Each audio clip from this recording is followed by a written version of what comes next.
Hey, it's Juck. We are not bemoaning the noon kickoff. We are now owning it. It's a badge of honor. We're the lunatic fringe that defines our coach's legacy when it comes to this game. They don't get to define that outside the family. Dude, we're cut from a different cloth. We're Ohioans. He's got it all, man. He's even got the jaw. You know the jaw. You see that jaw, and you're just like, yeah, man, that's a dude. Do I want Michigan to beat Oklahoma? No way in hell. I don't know what world I'm living in. This is insane to me. And if you saw my outburst, I apologize. It's showtime now. And welcome to Juckeye on Bucks. Appreciate you so much for joining me. If you want to, if not, whatever. We're just hanging out, watching some football. And the Huskers have just tied it up 10-10 versus Scum with 2 minutes left in the first half. Oklahoma up 10-3 with just a couple minutes left in the first half over there. Now, my rooting interest for the Oklahoma-Auburn game is Auburn. I'm sorry, there's 9 minutes left in that one. What's up? How we doing? My rooting interest over there is definitely Auburn because John Mateer is currently number one for the Heisman, getting all this buzz. Everybody loves him. Everybody loves John Mateer. Well, it just so happens that I got some guys I want to win the Heisman, and it's not named John Mateer. So John Mateer needs to start taking some hits. He needs to start getting bumped down in credibility, etc. And that happens when he loses to Auburn at home. Absolutely, Rick. How we doing, everybody? Listen.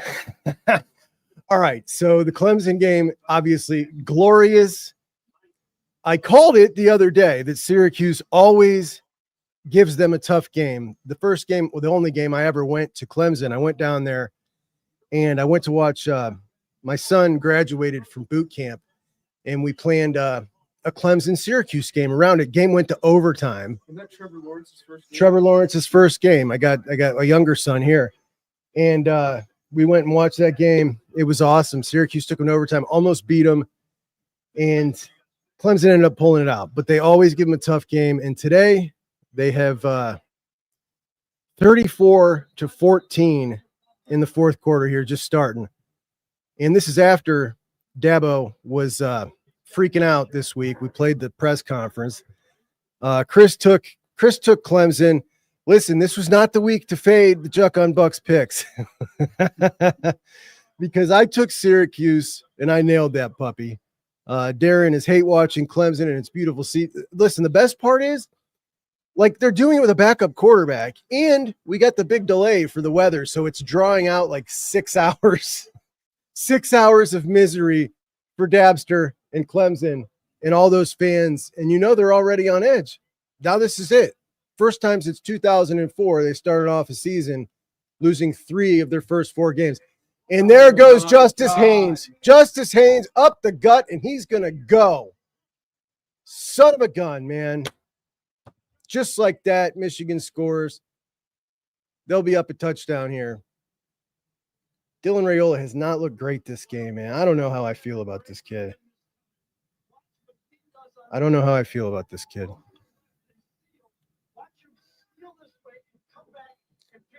Oh, Karen Hoffman is in the chat. Hey, Karen, how you doing?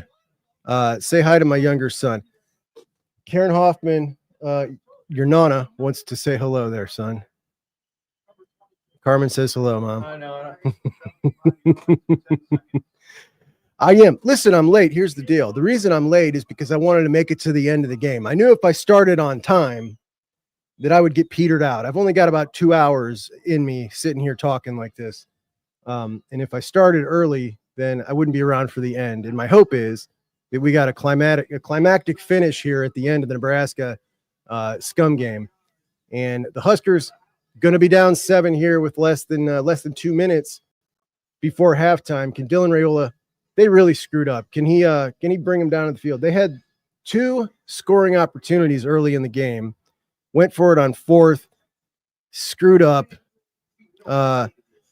Supreme Chancellor asks, "Is that a wooden grail hat?" It is a wooden grail hat. It is a corduroy hat. Corduroy wooden grail. It's got the Buckeye leaves, which I love.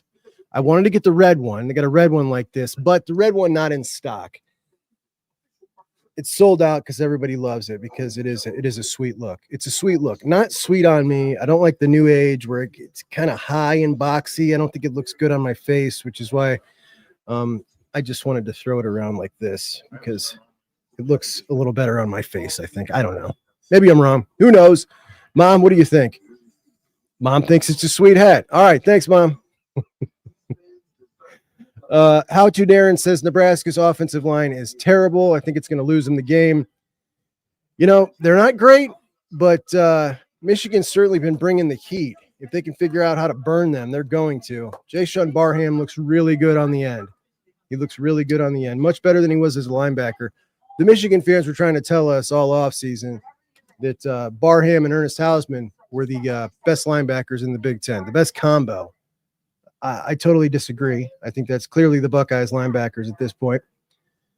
But Oklahoma with the ball up 10-3, and now it's 8:42 left. They got the ball in their territory again. Can Auburn score on them? The Oklahoma defense looking really tough. And we've got Ole Miss has pulled away 20-3. They're up on Tulane with 1:30 left in the first half. Kent State down 35-7 in another delayed game. Florida State beating them. We've had a couple of delays. Notre Dame, Purdue. Notre Dame up 28-10 against Purdue with 2:30 left in the first half. Oregon 27-7, and they are just about 4 minutes into the third. I'll tell you what, Dante Moore, I don't want to say I was a doubter. I wasn't really a big believer. I'm a hoot. I don't want to say I was a big believer in Dante Moore. I'd be lying if I said that. But this dude's been awesome. He's been awesome. And I was watching a little bit of that Oregon State game. We talk about Julian Sain's release. Dante Moore's is very, very fast as well. A little bit more velocity on his ball. And the placement almost as good.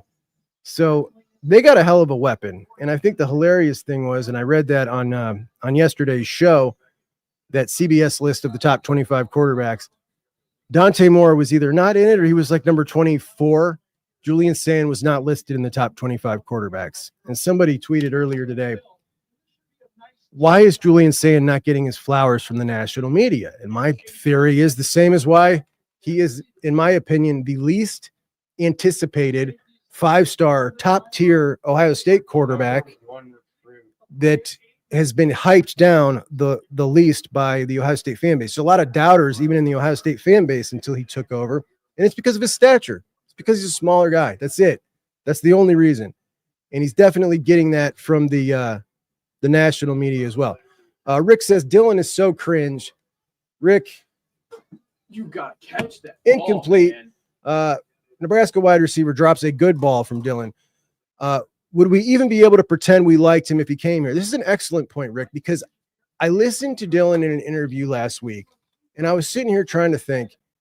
As a matter of fact, I think I played it on the show. He tries to, he's a chameleon, right? Whoever he's around, he tries to talk like them. The whole Mahomes thing that he says, they just said it again today. He doesn't like it. He doesn't like the comparisons to Mahomes. Yet he does all these things to be exactly like Mahomes. It's just like, come on, dude. But no, I don't know that I could pretend. I'm happy that he decommitted. I'm very happy with where we're at, and who we got. And to be quite honest, it feels to me like Julian Sain's already further along in his development than Raiola after having an entire year under his belt. He's got skill. He definitely has skill, but it's just he's not on Julian's level, in my opinion. Jay Buck says, Nebraska, stop running the ball in the heart of the defense, running around the corners and dig routes. I saw him try the edge. That wasn't working out too well either. They need this kid to not throw stupid picks like he did, and they need to open this up a little bit. Looking pretty good in the 2-minute here with another completion as they cross the 50. Getting a field goal here would be huge. Minute 17 left, 1st and 10 for the Huskers just across midfield. Oh, Raiola. Down goes Raiola. They got him again. They got him again, and that'll be curtains. That'll probably be curtains. J-Man is not so sure Nebraska is going to win this. You know, Michigan appears to be the better team through one half, if we're being honest here. And that's fine. I mean, if I'm Wink Martindale, I'm throwing 5 at him every time. J-Man thinks he would be good under this coaching staff. Hey, possibility, right? You never know. I mean, like, I was watching last night. Matter of fact, I'll pull up the video for you guys when we get to halftime here. KJ. Why am I drawing a blank here? I'll pull up the video and show you. But a guy that the Bucks were after on the recruiting trail, and I saw something out of him when they were recruiting him at matter of fact, it was at that Rivals 5-star camp, the one that Sam Greer and Kari Wilder dominated. And the kid did something at the camp, and I was like, he doesn't really feel like an Ohio State kid. And then yesterday, there's a video of him, one of the Duncanville kids, edge rusher, and he's going through the handshake line, and there's a kid that's injured and doesn't have a helmet on. And he punches the kid square in the face, punches him in the face in the handshaking line. And it's just like, yeah, man, that's exactly what I thought he was. Like, he's that kind of kid. But then I'm thinking, all right, clearly they can tell he's this, he's a kid with a bad attitude. But when you bring him in at Ohio State and he's surrounded by all the good attitudes, a lot of times that can change somebody. To our guy's point here, that maybe Raiola wouldn't be quite like this if he was at Ohio State.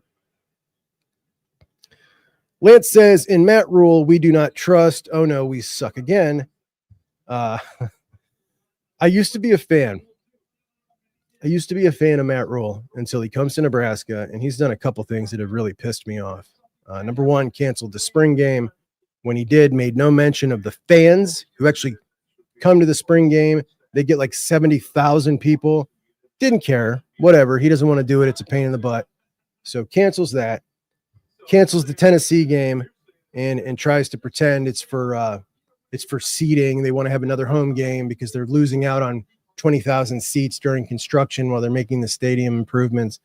It was just a bunch of hogwash, and they canceled it too late for Tennessee to find another big-time opponent. So Tennessee will have to now go get an FCS opponent instead of Nebraska on their schedule. Additionally, he's up there stumping for the Big Ten at Big Ten Media Days, how great and tough the Big Ten is. If you're so great and tough, you got a great opportunity.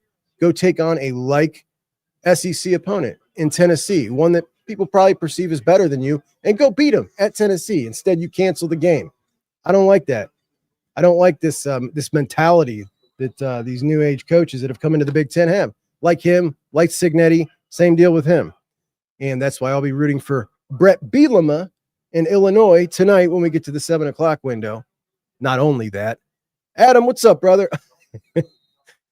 Clemson, man, it couldn't happen to a nicer guy. Like, this press conference after the game is going to be something. I cannot wait. I cannot wait for Dabo's press conference. We thought he was defensive and irritable on Tuesday's press conference that we all watched.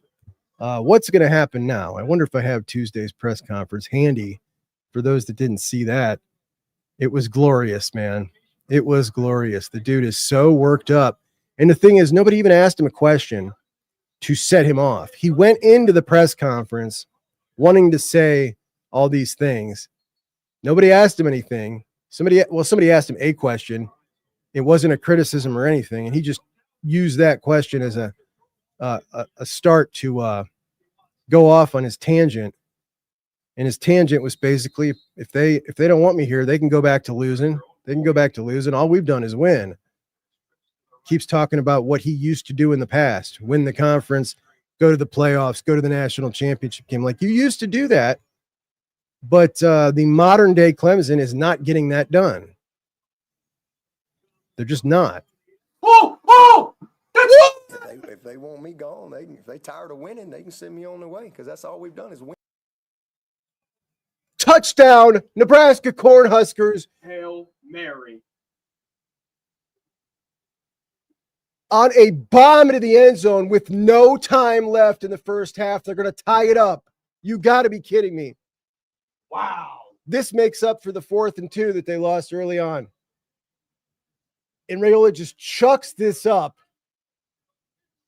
It's not even tipped. He caught it on the fly. Completely. And it is absolutely Wow. a touchdown. No need to even review it. Unbelievable.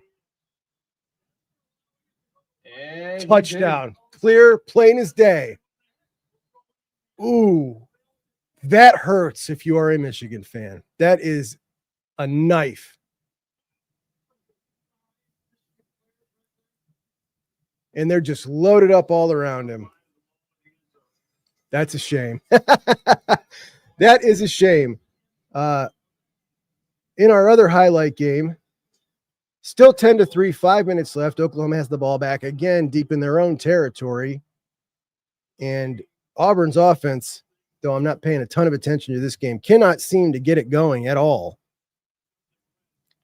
Kyle says Nebraska is a whole pack of mid. They are. They are absolutely. So Adam says, who you got? Indiana minus 3.5 for Illinois. Now, the line I saw yesterday, it was up to 6.5. And even at 6.5, I got Indiana. I think that they are going to pull away later in the game and maybe win by 2 touchdowns. I think there's a significant difference between Indiana and Illinois. That's the beat I got on it. I could be wrong. But I think we've overvalued Illinois. I think I overvalued Illinois myself all off season. Sounds to me like Illinois. But again, I'm rooting for Illinois.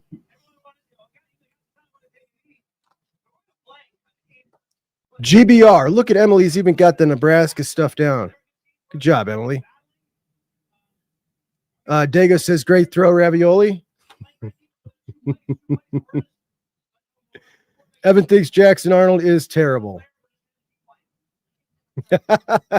Austin was watching it on YouTube and had to run to see my reaction. Didn't disappoint. I'm sorry. I had Dabo pulled up. All right, I'm going to pull him up now in case anybody hasn't seen this. So if they tired of winning, we've won this league 8 out of the last 10 years. Is that not good? I'm just asking. Is that good? I don't know if that's good or not. To win your league 8 out of 10 years, to go to the playoffs 7 out of 10 years, to be in 4 national championships, win it twice. Yeah, we're a little down right now. Take your shots, but I got a long memory, in case y'all don't know. We'll be all right. We'll bounce back. This is a program built to last. Always has been. Always will be. And I would just say, if you give up on us if you don't believe in us because we've lost 2 games down to the last straight and you didn't believe in us anyway, so it don't matter. You wasn't all in anyway.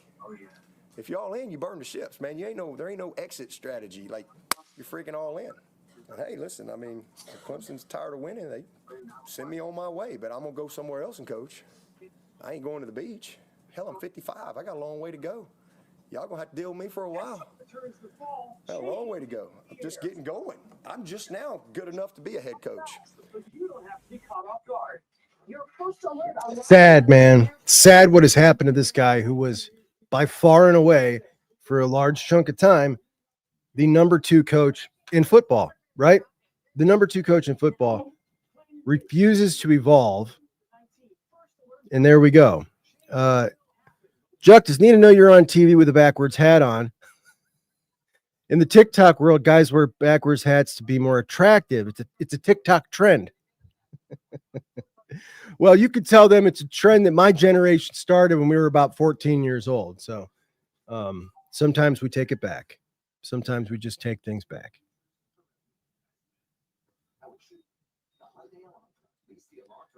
Adam would hate to have Dabo as a coach. Thank you for Coach Day. Now, this is a great point, Adam. If you were a Clemson fan, you want to love your team, you want to root for your team, but you know that the way this guy's doing it is not going to get you over the hump. They fooled a lot of us this year into thinking, wow, they had assembled a roster that could actually do it again while totally ignoring what everybody else is doing to improve their team every offseason. It's going to the transfer portal, getting 5, 6, 7 pieces to make your team better. They've totally ignored it. They've now gotten 3 transfer portal players since it's been a thing. 3. And now we're talking about this dude losing 3 of his first 4 games.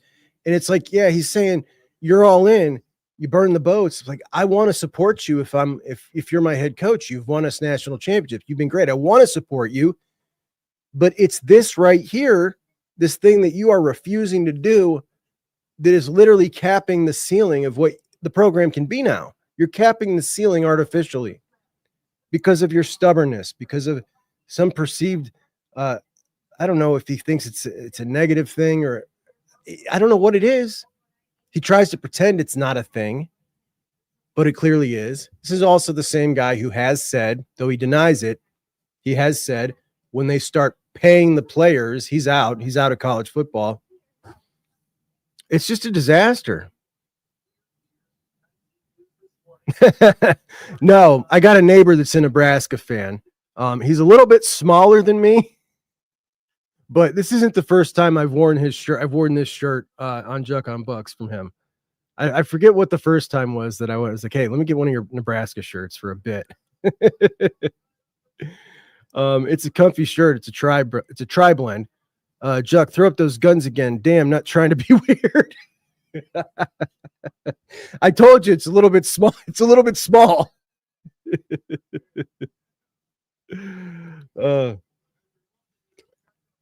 Nebraska needs to pass on first down. They are going to need to open this up a little bit with Rayola's arm if they're going to win.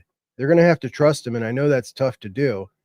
That one pick that he threw earlier was terrible, as Auburn takes it down to the Oklahoma 30, and it is first down for the Tigers, down 3-10. The Tigers ranked number 22 in the country, Oklahoma 11. And again, personally, I'm very much rooting for Auburn here in this game because I want John Mateer to get knocked off, getting too much Heisman buzz. And he is very good. Very good.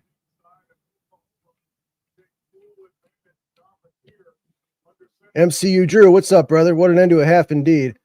Completion by Auburn inside the 30. Going to bring up 2nd and 3.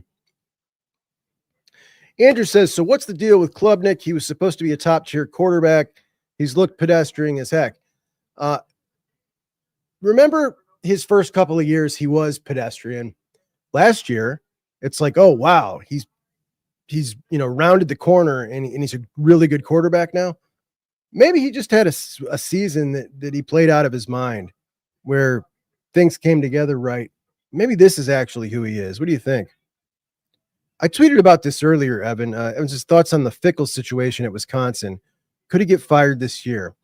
And if anybody didn't notice, Luke Fickell was in Wisconsin a 10.5-point favorite heading into the game today against Maryland at home at Camp Randall. And I said on this show yesterday, I'm taking Maryland hands down without even knowing what Maryland is up to this year, because they just got their butts kicked by Alabama in a physical way. And sure enough, Maryland was up 20-0 last I saw the score in the first half. I don't know what the final is. I'll pull it up. I'm sure they won. But the thing is, I went down and looked at their schedule, guys. That is the last game that they're going to be favored in for the rest of the year. So currently they have 2 wins.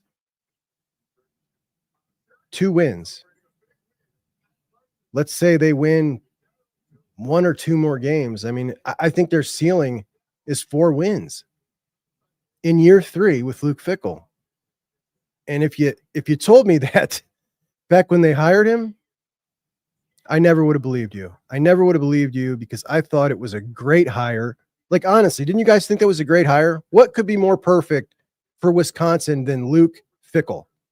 It was perfect. And I know everybody wants to blame him and dog him for coming in and trying to change their offense. For those that don't know, he came in and he tried to not be the old Wisconsin, which is, run, big offensive lineman, really good back. He wanted to modernize the passing attack. And the reason he wanted to do it is because there is a cap to how far you can go in the playoffs playing Wisconsin style. You can't win a national championship like that with Wisconsin athletes playing like that. You can't. And he wanted to raise the ceiling.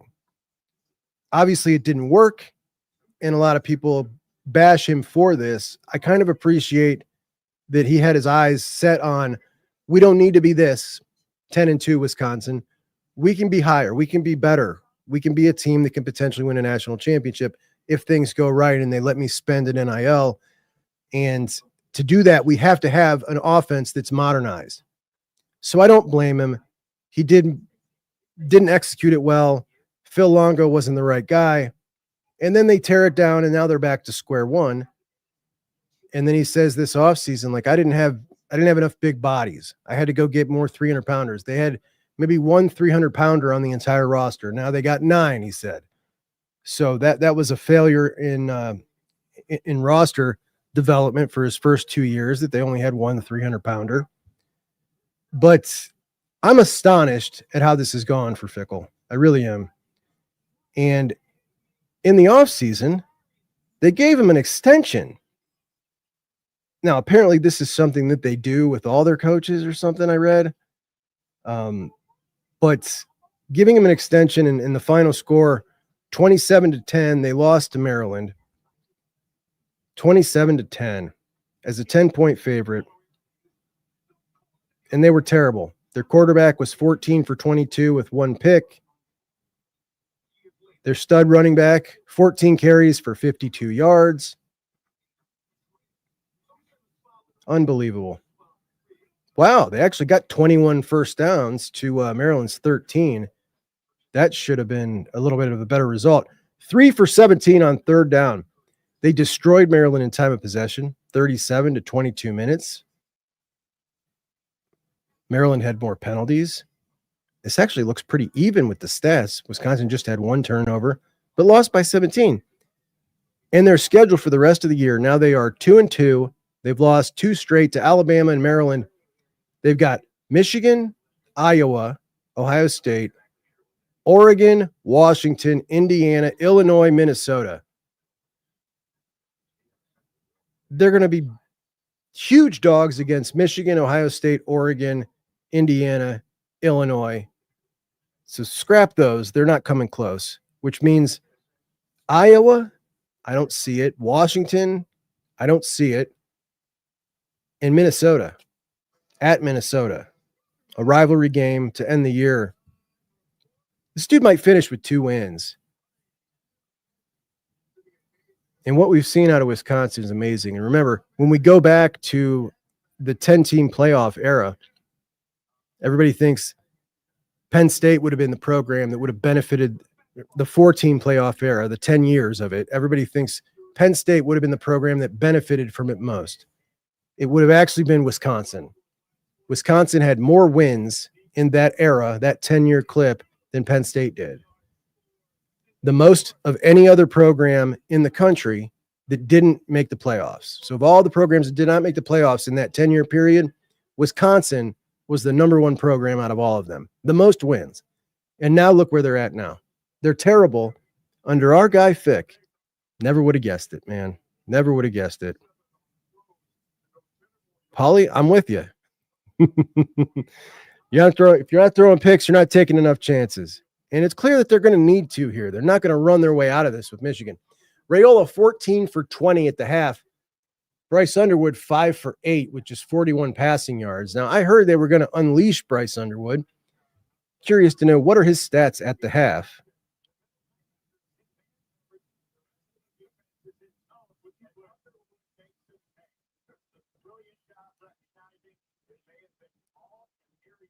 Justice Haynes with that big run, 7 carries for 102 yards now. Bryce Underwood, wow. Okay, he's got 41 yards. So I'm sorry, that's passing. 41 yards passing, 45 yards on the ground. So Bryce Underwood's accounted for 86 yards so far on the day, and he did have that 1 touchdown run. Superstar wide receiver, I was told, Donovan McCulley with 2 receptions for 23 yards, and Samaj Morgan, 1 reception for 16 yards, and missed a touchdown pass that my Nina could have made, honestly. Andrew, I'm with you, brother. I cannot wait. Hey, there's my guy, Arizona Buckeye. Juck, you leaning Oregon or Penn State next week? I started off as a heavy Penn State lean, and I have flipped that pick. I believe it's Oregon. though I think Penn State will be able to run the ball on them just like they did last year. And I don't think Oregon's rush defense is as good as it was last year. So I think we'll see Penn State be able to run the ball on them, but they will not be able to keep up with that offense, which is pretty well humming. Matter of fact, what is that score at halftime with Oregon State now? Oregon State was playing them tough in the beginning of the game. I mean, that was never going to last, but let's see where we're at there with them. I'm becoming a bigger believer in Dante Moore every week. 31-7 at the end of the third. The Ducks beating their rival in-state Beavs. And that is a game, I don't know if you guys heard, Oregon State will not be playing next year. Cutting it out of the schedule, which is a shame. Another one bites the dust. Another rivalry bites the dust. As Notre Dame and Purdue are now in a delay, Notre Dame up 28-13. At halftime, Ole Miss is up 23-3 over Tulane, the best G5 team. So good on Ole Miss, I guess, but I was rooting for Tulane in that one. So that sucks. We've got, Auburn is down to the 3-yard line. 2nd and goal for the Tigers. Jackson Arnold will throw it in for a touchdown, and it is going to be tied 10-10 with a minute left and the ball going back to OU. We'll see if they can come down and put some points on the board. Cam Coleman with the touchdown. Cam Coleman, they told us, was as good as Jeremiah Smith. Everybody wants to say their receivers are as good as Ohio State receivers, and then we get to the season and these guys are just like nowhere to be found. It's kind of funny. Texas, Ryan Wingo, he's as good as Jeremiah Smith. Cam Coleman's as good as Jeremiah Smith. Jurion Dickey, the receiver who got kicked off Oregon's team, was as good as Jeremiah Smith. That's what they told me, guys. Cam Coleman now with 3 for 88 and a touchdown. That is pretty good. Caught a 46-yarder. And Jackson Arnold is now 12 of 18 for 162 and a touch. John Mateer, 7 of 14 for 95 yards and a touchdown. Rushing, 5 rushes for just 11 yards. So Mateer is not getting off on this Auburn defense so far. This game's going to come down to it, and this might be the one we're really paying attention to towards the end of this viewing window. Paulie Buckeye wants to fire Fickell, and he wants Wisconsin to be good. Now, this is an interesting topic. I personally am with you in that I of all the Big Ten teams, there are some that I hate, there are some that I don't care either way about, and there's other ones that I kind of like. I spent a couple of summers in Wisconsin. I got family up there in Neenah, Wisconsin, in Kenosha, Wisconsin, and I am partial to Wisconsin being one of the Big Ten programs that I favor, that I usually root for. If they're playing outside the Big Ten, I'm rooting for them. So that said, when we look at the Big Ten and we look at how many more programs are good this day and age, how many more that we're going to have to deal with that we didn't have to before that are good, right? Like for so many years, we had to deal with 2 teams that could potentially beat us realistically every year, right? Like Penn State, Michigan, either one could potentially beat us in a given year. And then there would be one more team, and that team, whoever that was, alternated. It was maybe Michigan State. It was maybe Iowa for a year. It was maybe Wisconsin. So now when we look at the Big Ten, Nebraska's certainly on the come up. USC's certainly on the come up. Washington's on the come up. You got Oregon. You got Penn State and Michigan. You got Indiana. Like, how many teams will be able to continue to climb and get better? How many will stay at that level? It's a much more difficult conference than it ever was before. I mean, in fact, I want to say, like, it's more than twice as hard now, right? But you still do have the cellar dwellers that you can always count on for consistent wins. Now, I don't know if you guys have reviewed next year's Ohio State schedule. It is awesome. Like, it's going to be like, we're going to be so excited from week to week, but it is a bear. It is an absolute bear. The toughest regular season schedule we've ever had at Ohio State, without a doubt. Let me take a snapshot of it so I can pull it up here for you. If you haven't seen it, I mean, it is something.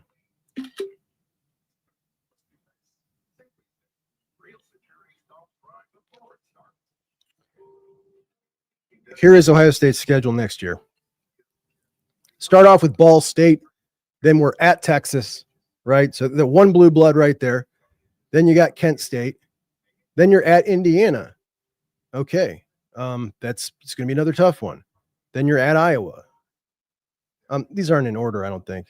These in order? These are out of order.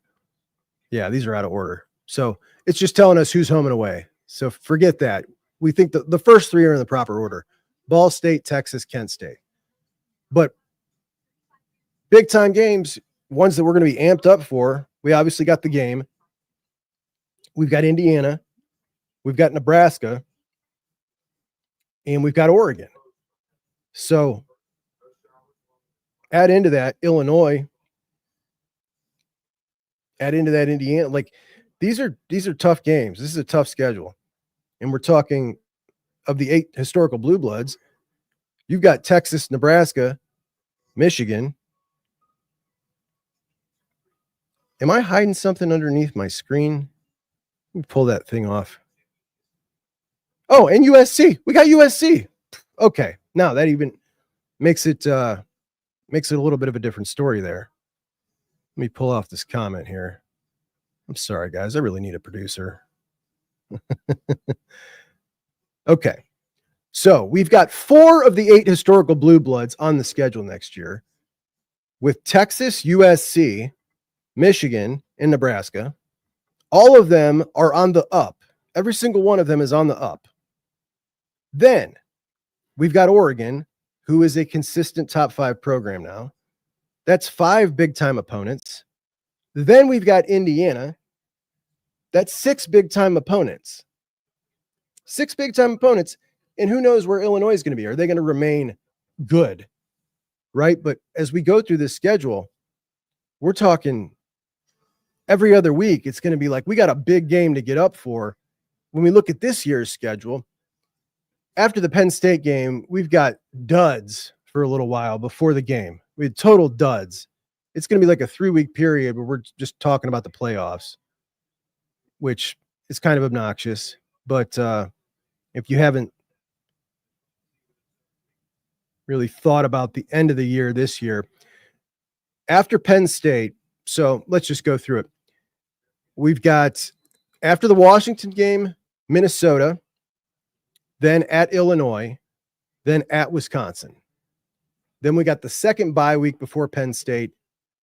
Penn State comes into town, and then it's after that game, we've got Purdue, UCLA, and Rutgers, which is honestly, I think this schedule sets up perfectly for another playoff run because you get the rest up, get the guys off the bench for those 3 games as you head into the game. And then this year we've got most likely, I think, the Big Ten championship. So 2 tough games right before the playoffs. But next year's schedule, much more difficult, that's for sure. Dago kindly asks you all to hit that like button because why not, right? Meadows would love to see Fickell as Notre Dame's defensive coordinator. Do you root for Notre Dame? And we are back as the second half resumes. And Bryce Underwood rolls out to the left. He's going to hit, what's his name? Donovan McCulley for about a 15-yard pickup. It is 10-10 at halftime, Oklahoma and Auburn. I mean, both these games being tied at halftime is a good sign for a great finish. Syracuse just picks off Clemson with 5 minutes left and a 14-point lead. It is official. Clemson is going to lose. Oh, Danny, I've been waiting for it, buddy. I've been waiting for it all day. I tweeted about it in the first quarter. I can't wait. We have got to find it and figure out how to pull it up here. Adam, thank you so much, brother, for the super chat. Doesn't Penn State this year look the same as they always do? No killer instinct, sloppy against bad teams. Oregon looks way better against bad teams. It's a great point. It's why I feel good about Indiana. People could say, yeah, they played crap teams. They did. But they did exactly what they're supposed to do against bad teams. Penn State has not. Drew Aller has looked terrible against bad teams.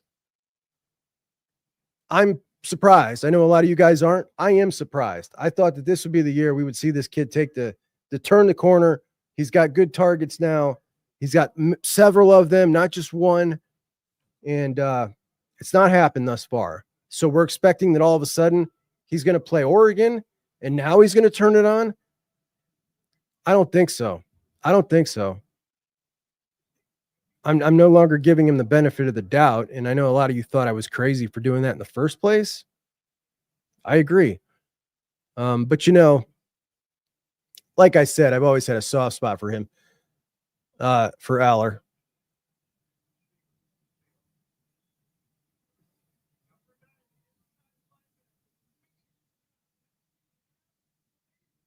If they fire Fickell, could Notre Dame hire him as DC to replace Chris Ash? I think this firing conversation. So I don't keep up on the buyout kind of stuff with firing of coaches. I probably should, so I could be a little more competent with these conversations. But a lot of times firing is just off the table for some places. And I know that they did just extend him. I don't know what the buyout is. I don't know how committed they are to giving him a 4th year. But I don't know how. Like, we talked about Florida last year in that ridiculously hard schedule, right? Started off looking like Billy Napier was going to get axed early on in that thing. And I actually thought because the schedule was so tough that all he had to do was just show some improvement and it would buy him some time. Like the hard schedule would actually like help him in a way. And turns out that's what happened. I was thinking maybe the same for Fickell this year. But if you come out of this only winning 2 or 3 games, no, that's not going to buy you a 4th. It shouldn't buy you a 4th year. Like, this is Wisconsin, man. This program for 25 years was tops in the Big Ten. You know, it was a top quarter of the Big Ten program. And now it's a joke. It's an absolute joke. And it's sad to see, really. He did, Eric. He lost his starting quarterback in back-to-back season. He did. Dabo might assault a reporter if they ask a smart aleck question.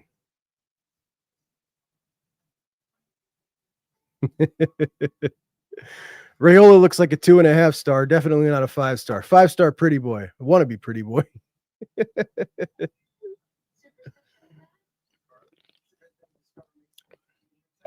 Yes, Auburn wide receivers are really good. They got some studs for sure. What's up, Rob? Rob's at work this weekend.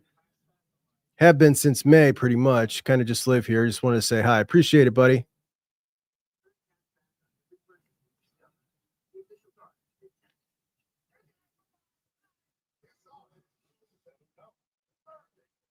Talking about Penn State here. Paulie says he thinks we play him one more time and then we don't play him again until 28. What's up, KJ? Yeah, that Hail Mary. They needed it.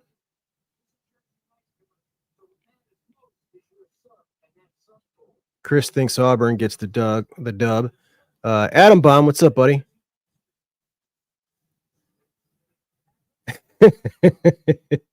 Nah, man. Look, Indiana, I don't discount that they could potentially get better, right? Like, they've got a good foundation now this year. I think last year they had a ways to go. They got a little better this year, but they recruited much better, and they're going to continue to. And we talk about like Jaden Williams, for instance. Jaden Williams is a guy that Laurinaitis is looking at out of Massillon. I think that he is an Ohio State caliber offer, and he's committed to Indiana. If they pick up one of those type kids from, you know, at each position group, it's like they're slowly building talent, because Jaden Williams could be one of those 3 stars that comes to Ohio State and ends up looking like a huge value hit. And now those type guys are going to Indiana. You know what I mean? Down goes Clemson, says our buddy Sage, as Nebraska takes over the ball inside their own 5-yard line. Couple yards on first down. Dabo punching boosters now. No, and this is the problem, man. Drew Aller looks like he hasn't progressed at all. And it looks like, Like if he doesn't look like this year, like he progressed, a big mistake could come back for his senior year. A big mistake. Because we've shown a guy that just does not get better. He hasn't gotten any better since his sophomore year. 2nd and 7 for the Huskers, and Michigan says, no, you're not going to run that one. It'll be 3rd and 6, and they're going to punt this ball right back.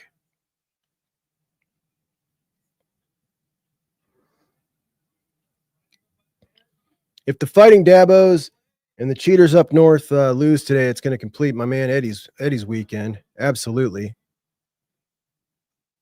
J-Man with the $10 super chat. Thanks so much, buddy. Thanks for the great podcast. Thank you for watching.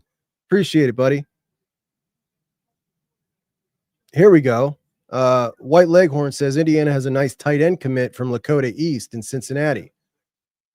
And look, we saw what D'Antonio did, taking those prospects that weren't quite good enough to get into Ohio State. Kentucky, for the last decade, has assumed that role, right? The program that raids Ohio for those guys that aren't quite good enough to get the Ohio State offer. If that becomes Indiana, and on top of that, they keep working the portal like Signetti is, and they've got money. They got a huge alumni base, and they're spending that money.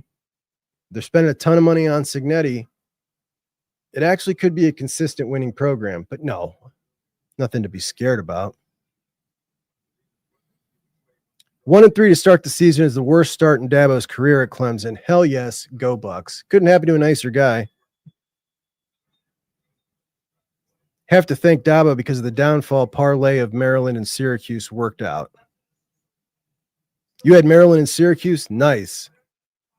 Memphis beat Arkansas? Oh my gosh. I didn't see that, Adam. They just played a video of Dabo singing their alma mater there. The look on his face. Oh, it's bad. It's a bad look. He knows what's coming. And he was talking just this week about as Nebraska lines up to punt, talking this week about, they lost these 2 games, right? That came down to the last drive. Like, I don't know how you explain this one, dude. Steve Angeli got hurt. Syracuse's quarterback got hurt, and you lost by 2 touchdowns to Syracuse. As Billy Napier heading to Miami Stadium, I've got Miami with a tough game tonight against Florida. Florida's getting 7.5, and I think that Florida is going to hang with them. I hope so anyway. I could be wish casting. This Miami number 1 over Ohio State stuff, I don't want to hear it. I don't want to hear it. The Buckeyes broke Dabo. They did. Thanks, Eddie. Yeah, Florida State has looked good. It's really amazing what you can do in this era in one off season. And we look at Florida State, if they end up having a good season, right? Even a 9-3, but a 10-2-ish season, going from undefeated to 2 wins back to 10 wins would be maybe the craziest thing we've ever seen in the sport.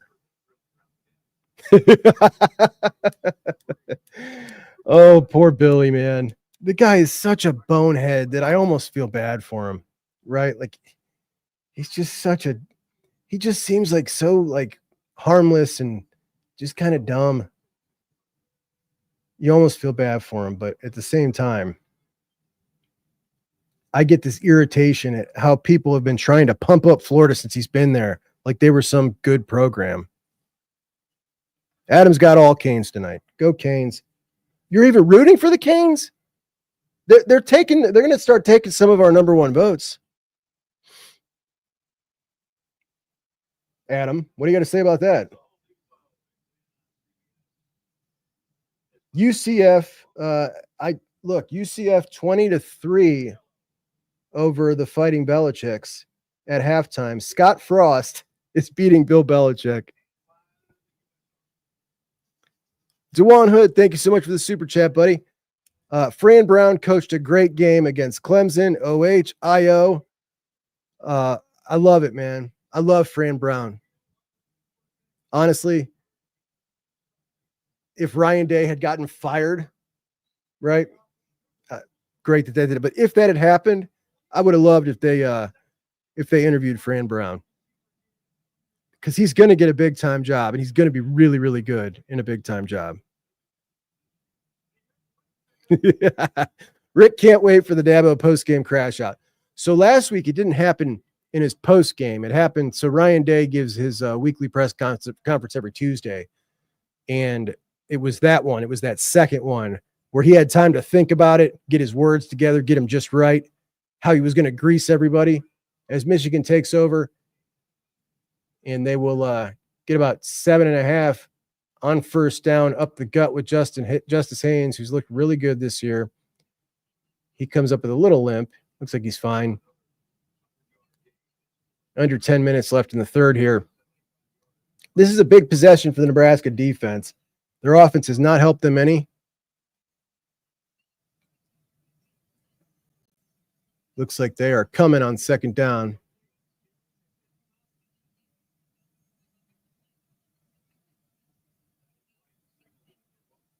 The Belichick experience is failing currently. Absolutely.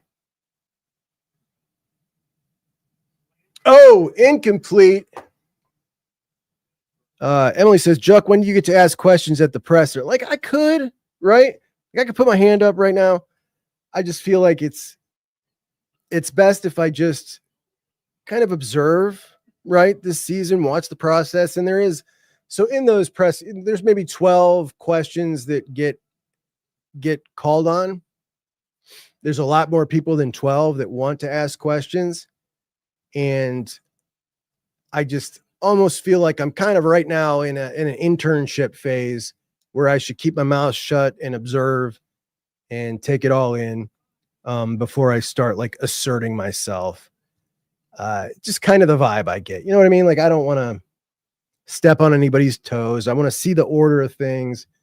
Let's say, for instance, you got guys that are there making their money. Like they have to ask a question because they're trying to write a story. And I can always tell like what they're writing about based on their questions. Cause they'll ask, for instance, Matt Patricia a question about Jalen McClain. And then they'll ask Ryan Day a question about Jalen McClain. It's like, okay, he's writing a story about Jalen McClain today. Well, he didn't get his question asked to Jalen McClain. He wouldn't have his quote for his story. I don't have to do that. And until I see somebody, I'll tell you where I would feel compelled to ask a question is if there was a issue that had come up that people were dancing around and nobody was asking a direct question. Like I would feel compelled in that situation to be like, okay, no, if nobody's going to ask this, we kind of need an answer for this. You know what I mean? Thanks, Emily. I appreciate it. No, I just, it's first off, it's an intimidating environment for me. Like I've only been there like 5 times now. You know what I mean? So, these guys are all vets and I'm just trying to just learn the ropes and not be, not come in and step on anybody's toes and see where we're at. You know, we're still on game, just through 3 games, but these guys are all pros. I got a lot of respect for all those guys. You know what I mean? Got a lot of respect. This is their world. I'm stepping in and I don't want to come in and do anything out of line, I guess is what I'm saying. So observe a little further. The great news for me is, number one, I love it. I love watching the process. I love seeing it all go down. I love sitting in that room and in walks Ryan Day. Like, honestly, like for me, oh, big time completion from Underwood to Donovan McCulley, who makes a great grab with a foot in bounds, representing that number 1. Gary Danielson thinks his first foot landed out of bounds. Let's see if it did. Gary thinks his toe's on the line.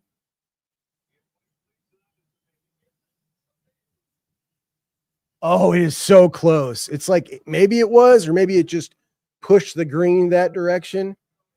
Like it's that close. What do you guys think? Sage thinks it's out. Play is under review.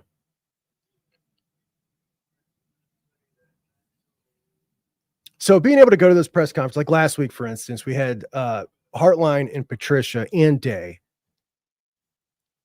And it's like, dude, I cannot believe I'm sitting here, right? It's awesome. You know what I mean? Sage thinks it's out like Donaldson's was. Oh, they just zoomed way in. Donovan McCulley cannot believe it. They got so many cool camera angles now. It does not look out from that angle right there. Dago thinks toe on the line. Kyle thinks it's incomplete.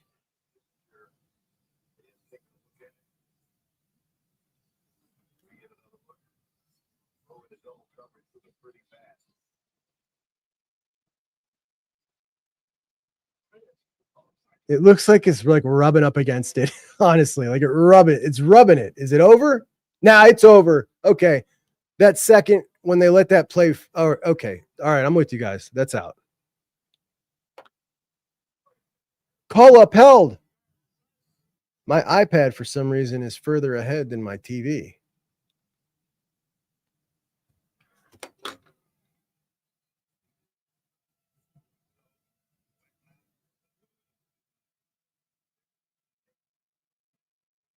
Here we go. 3rd and 14 for Scum.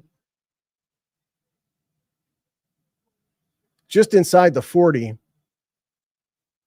Remember, they got a hell of a kicker.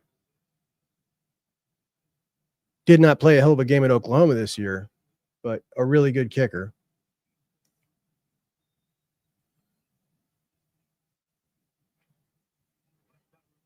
Underwood looks so smooth on the run, and he throws it on the run. It'll be incomplete. It would be roughly a 55, 56-yard field goal from where they're at. We'll see what they do here. They're going to try it.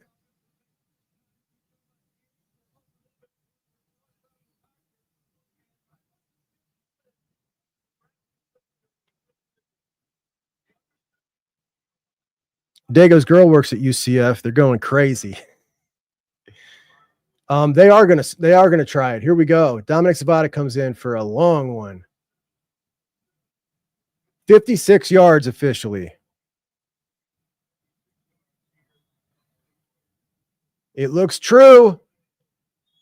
He nailed it with some to go. That was in from 63. Wow. Can you imagine what that would feel like? I feel like it's been since Mike Nugent, since we've had a kicker, I could feel comfortable about a 50-yarder. That one could loom large, man. Yeah, dude, UCF, I feel like they could be so much better than they are as a program. I love the little stadium.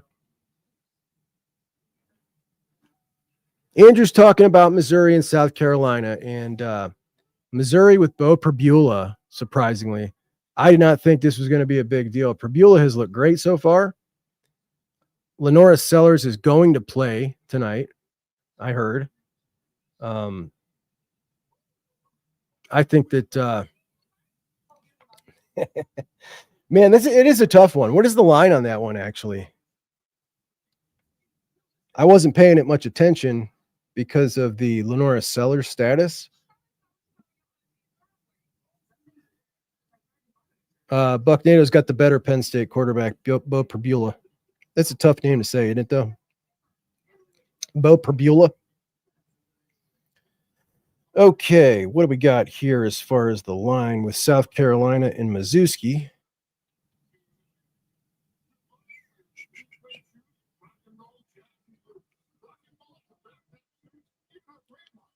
Missouri is a 9.5-point favorite.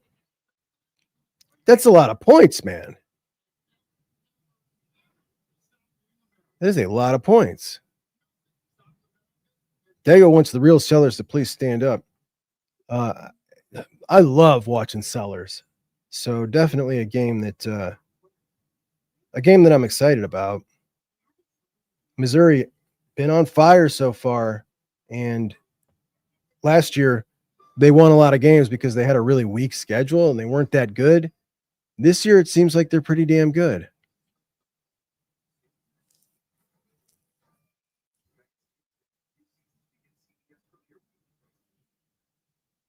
Yeah, they got dump trucked last week by Vandy. They did. But they also feel like a team to me that's like a week to week, right? Like they can be really good or they can be, get dump trucked by Vandy, who is better than they were last year, I think. Last year, people overestimated them despite, they win the big game against Bama, and then gave somebody else a tough run, and they were massively overvalued at that point to me. And they ended up only winning like 6 games, I think, last year. But they were talked about for a while there during the season, like they were something special, and they certainly weren't.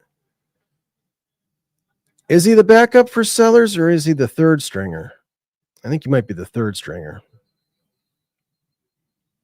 That would be really fun to see him play.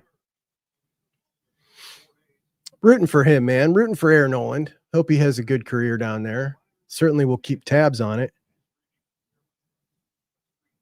He was a good dude.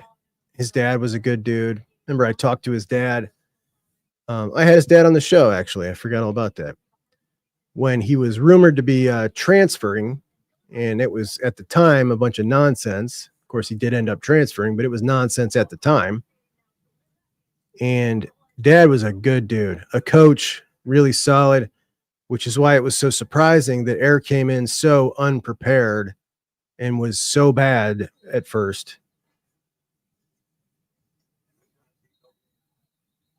No gain for the Huskers on first down.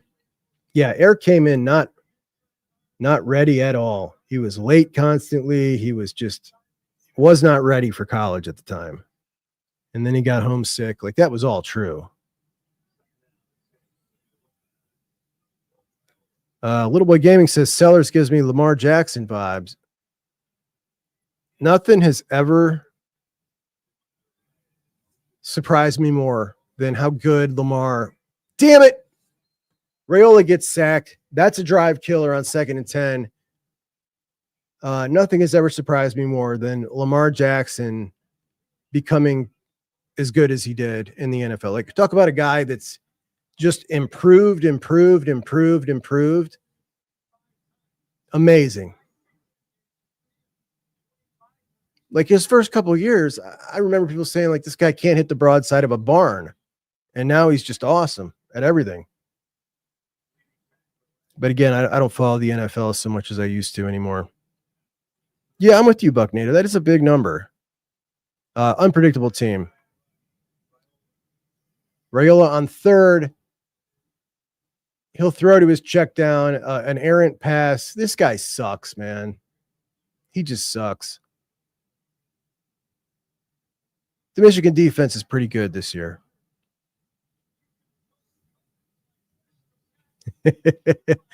Okay, rub it in. Listen, I had Clemson playing in the national championship game. I'll explain my reasoning. The defensive line is extremely stout with two top 15 picks potentially, right? Heading in. Sammy Brown's an excellent linebacker. They had the number 1 returning production in the entire country from a team that made the playoffs. And the defense was a little bit of a concern, but they went and brought in Tom Allen from Penn State. Garrett Riley was heating up with his play calling towards the end of the year. He's a competent play caller. Dabo was turning over the reins and letting him do what he wanted instead of calling the Clemson offense. He was allowed to do what he wanted. And then you had Klubnik, who had a hell of a season last year. In addition to that, they had some young wide receivers who all of a sudden were now going to be a year older, and they performed well year 1. And when we look around the country, who had a team coming in that looked like that? Nobody, not even LSU, even though they returned Garrett Nussmeier. Drew Aller and Penn State were the only ones that had a team that looked like that. So it was low-hanging fruit to say, okay, Penn State and Clemson are the 2 most known quantity teams, and everybody else had questions. A new returning quarterback or a new starting quarterback. When we look at the teams that I think are the 2 best in the country right now, Oregon and Ohio State, they were both in the 100s out of 134 in returning production. So many pieces and parts turning over. Doesn't mean it can't happen. And obviously we're seeing it. They're the two best teams to me, but there's a whole lot that needs to happen right in those instances for those teams to be as good as I assumed Clemson and Penn State would just walk in and be. And that's my logic behind the Clemson pick.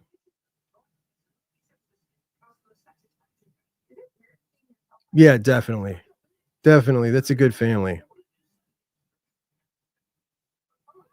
Chris's picks would have been horrible. The second half has started in Norman, Oklahoma, and they'll start with a batted ball of Jackson Arnold's. So we've got two really, really tough defensive struggles here. Raiola can't pass gas.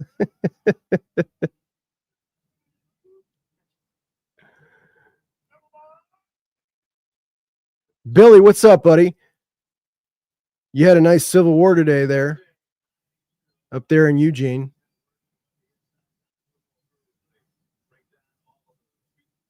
Hey, listen. If you had Ohio State repeating, okay, it's tough, right?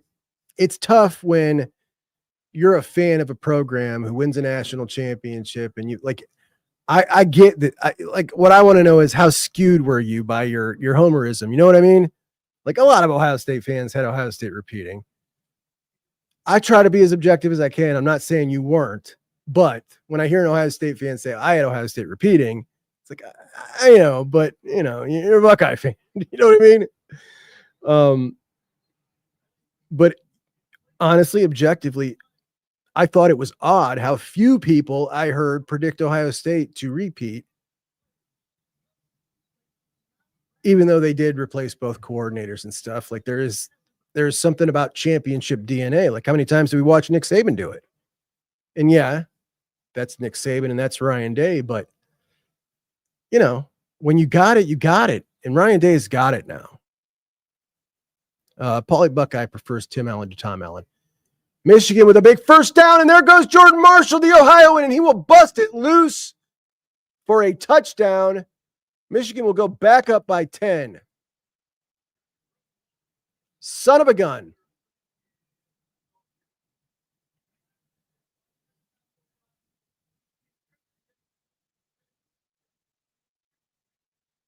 Nebraska sucks.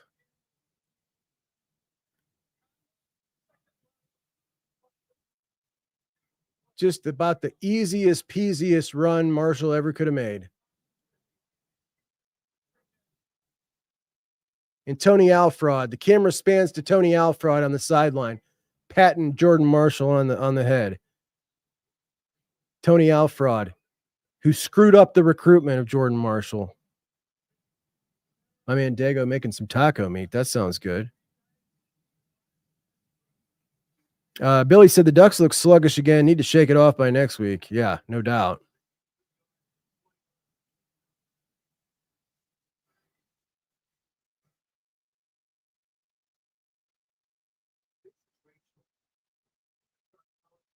Down goes Arnold. Did I miss it?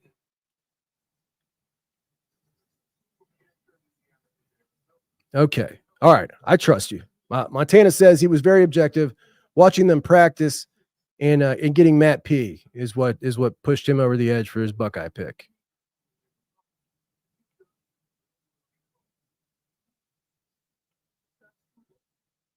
Andrew wishes we landed Marshall. Why do you not want to come here? We slow played him like we do with so many Ohio guys. We slow played him because Alfred had his eyes set on bigger, better targets. And then when he came around after he missed the bigger, better targets, Marshall was like, screw you. I'm going here. These guys wanted me the whole time. And it was almost acceptable back then when you had an 85 scholarship limit. It's no longer acceptable when you can go up to 105. No longer acceptable to slow play guys and watch them get away, which is what I just talked about the other night with Adam Guthrie, who now they're doubling back on. Literally waited till the day after Georgia offered him to be like, okay, well, I guess we got to now. Yeah. Jordan M would look sweet in Scarlet Jays. Absolutely. Matt Rule is a fraud. Alfred is a skoosh douche. So TV's in the studio. I got the one big TV there. And then I've got the mega iPad here. The wall is kind of far back there. It's kind of far away from where I'm sitting. What I'd like to do is suspend a TV from the ceiling a little. It would be a little nicer, but the key has to be the lighting here, right? Like, so I've got lighting over there, lighting above me, and I think the TV will mess with the lighting. So I don't, you know what I mean? As Nebraska gets the ball back, Raiola misses his target. And would anybody be surprised if they scored again? J-Man wants me to turn the camera. I can't really turn the camera. It's fixed in glass. So I've got the tripod, like the camera, your view is sitting inside glass. I do my notes on an iPad and I set it down like this, and the notes project up into the, what do you call it? Teleprompter, so that I can look at you and see my notes instead of having to look down and see my notes. But I could take a video.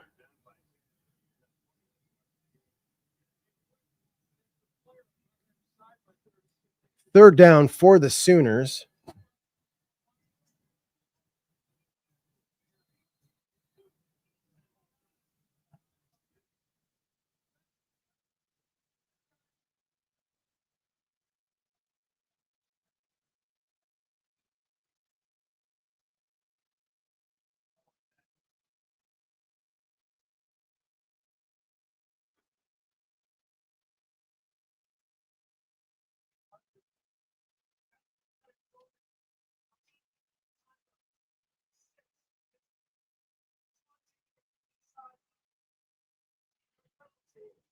Oh, Michigan got an unsportsmanlike penalty from the sideline. What did they do? There was something that happened last week on the sideline with them, and I was like, man, I forget what it was. I think it was opponent runs out of bounds, and somebody on their sideline that was in street clothes just slapped the ball out of his hands. Like, that would never happen on Ryan Day's sideline, ever. Andrew's stunned how good Texas Tech is. They looked really good. I was really curious to see how Texas Tech would look, right? They spent all this money. They got all these new dudes. Matt Rule has no balls.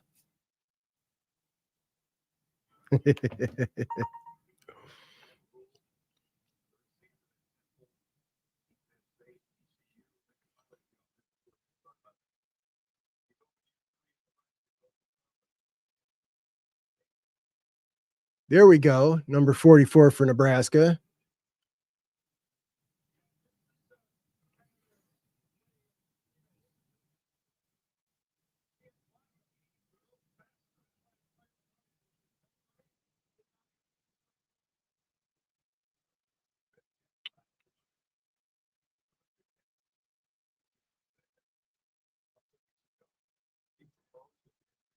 John Mateer in Oklahoma, still a 10-10 game as they approach the red zone with 10:27 left in the third.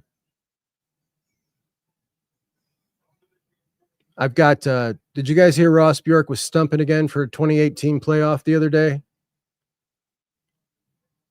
You know, if we're in that era, and he said it again, like nobody could argue with it, that more games of consequence are better. Nobody could argue with it. Well, how about this argument?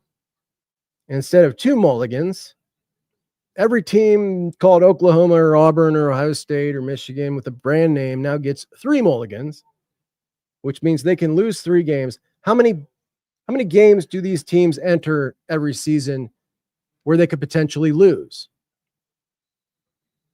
4 games, 5 games.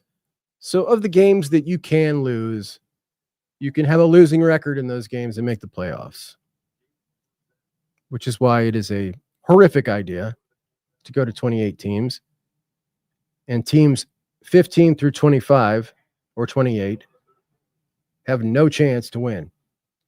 Mateer gets out a completion. Oh, Oklahoma dropped it. It'll be 3rd and 8.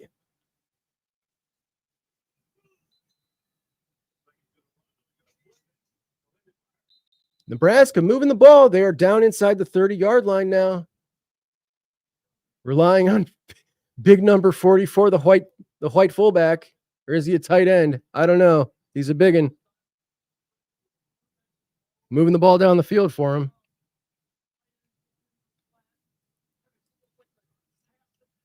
Trying to pull this video I just took up for you guys. I don't know why it's not working here.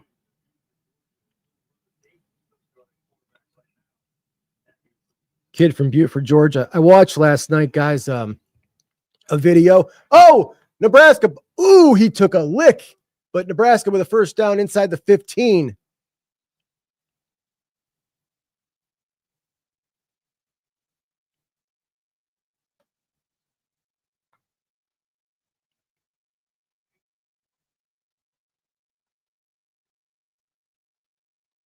Chop block.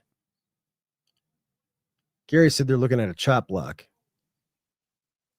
Jordan Davison's 236, and he's looking good, huh? Wow. What's up, Ken? How you doing, buddy? Andrew's over the expansionism of college football. It's ticking me off. If any given year, there might be 6 or 7 teams that have a legit shot at winning the Natty. Yeah. It's all about money. We all know it. I don't know why they're trying to even pretend like that's not what it's about.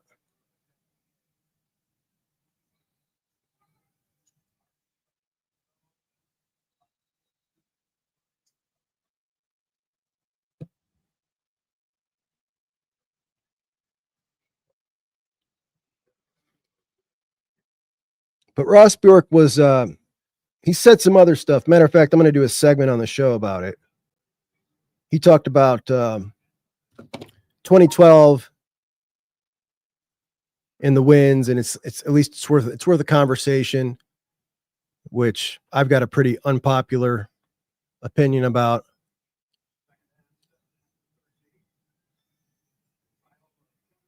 Rayola sacked back at the 20.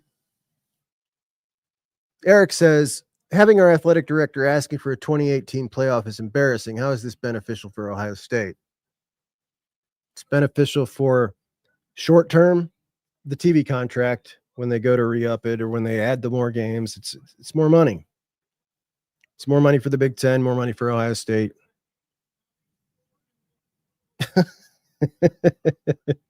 Because it's all Huskers today, buddy.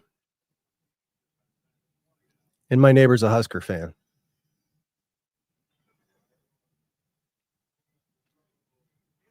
Touchdown, Huskers. What's the flag? That flag's on him.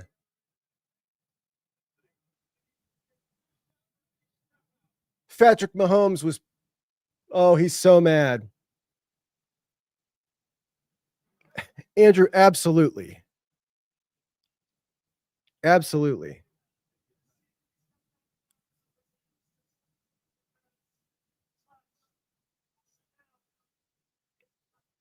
Loss of down and 4th down. Yeah, absolutely. Bjork feels like he is equal partners with Tony Petitti.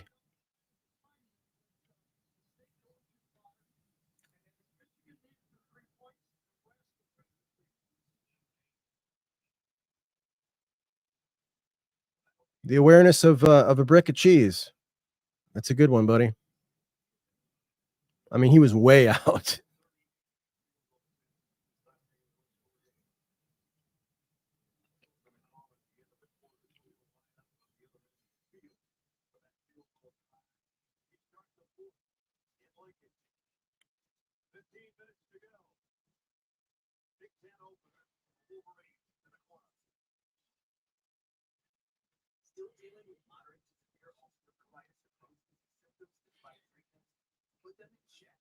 Oklahoma with the field goal. It is now 13-10 as we roll into inside the 9-minute mark.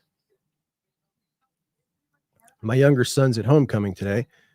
He would not go with his girlfriend to the football game last night. He refused.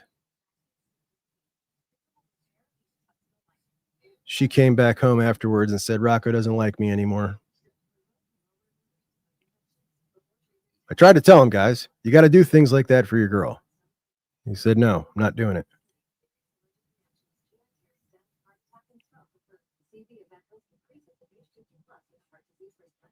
$27-3 now for UCF over the Fighting Bill Belichick's. And I've just had about enough of people telling me North Carolina is a sleeping giant. But it is true. They got a lot of talent. Just about as much as the state of Ohio, which has always made me wonder why they can't seem to put it together and be any better. Like even this year, when we look at the top 300 prospects around the country, 38 in Texas, 36 in Florida, 33 in Georgia, 24 in California, 16 in Ohio, 14 in Alabama, 14 in North Carolina, 10 in Louisiana. And more talent in Louisiana in this cycle. It's baffling.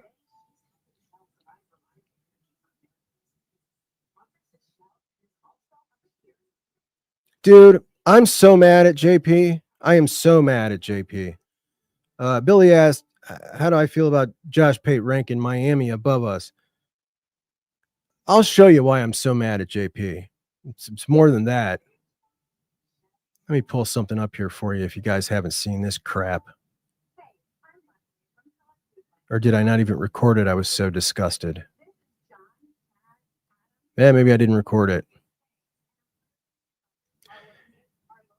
Yesterday, JP was working with the Bussin' and the Boys, the Bussin' and the, Bustin' and the Boys guys, those guys, Taylor Lewan and Will Compton. And they were doing a live show with Josh, and Connor Stallions crashed the live show. And he came down, he was holding a sign that said Pate State, and they welcomed him on stage. Of course, Taylor Lewan is buddies with him. And JP tapped him on the back, grabbed the sign, he went to the camera, and he was like, this is Stallions, one of one.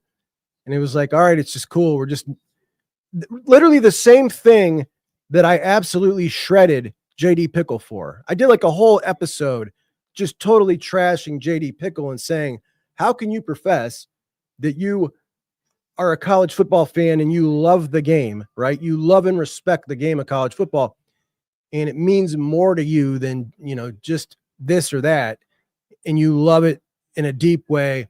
Like all the shit I say, right? And I mean it. And then at the same time, normalize this dude who literally next year, the Michigan head coach will be serving a third year with a suspension included based on that guy. Tainted an entire era, a national championship, and made the greatest rivalry in sport a cesspool. That guy who disrespected the game and did all that, and you're going to normalize him, welcome him into the crew, welcome him into the club, like the cool kids club. Man, like that, I can't get down with that. And I love JP. I disagree with that so much. I disagree with it so much. And I understand maybe my view of that is skewed, and maybe he doesn't look at it that way. I just have a hard time. I try to look at it objectively. I try to look at it like I'm him, and no, man, the line has to be drawn somewhere. And to me, it's if you disrespect the game, we're not cool. We can't be cool. You're never going to be on my show, and we're not going to hang out.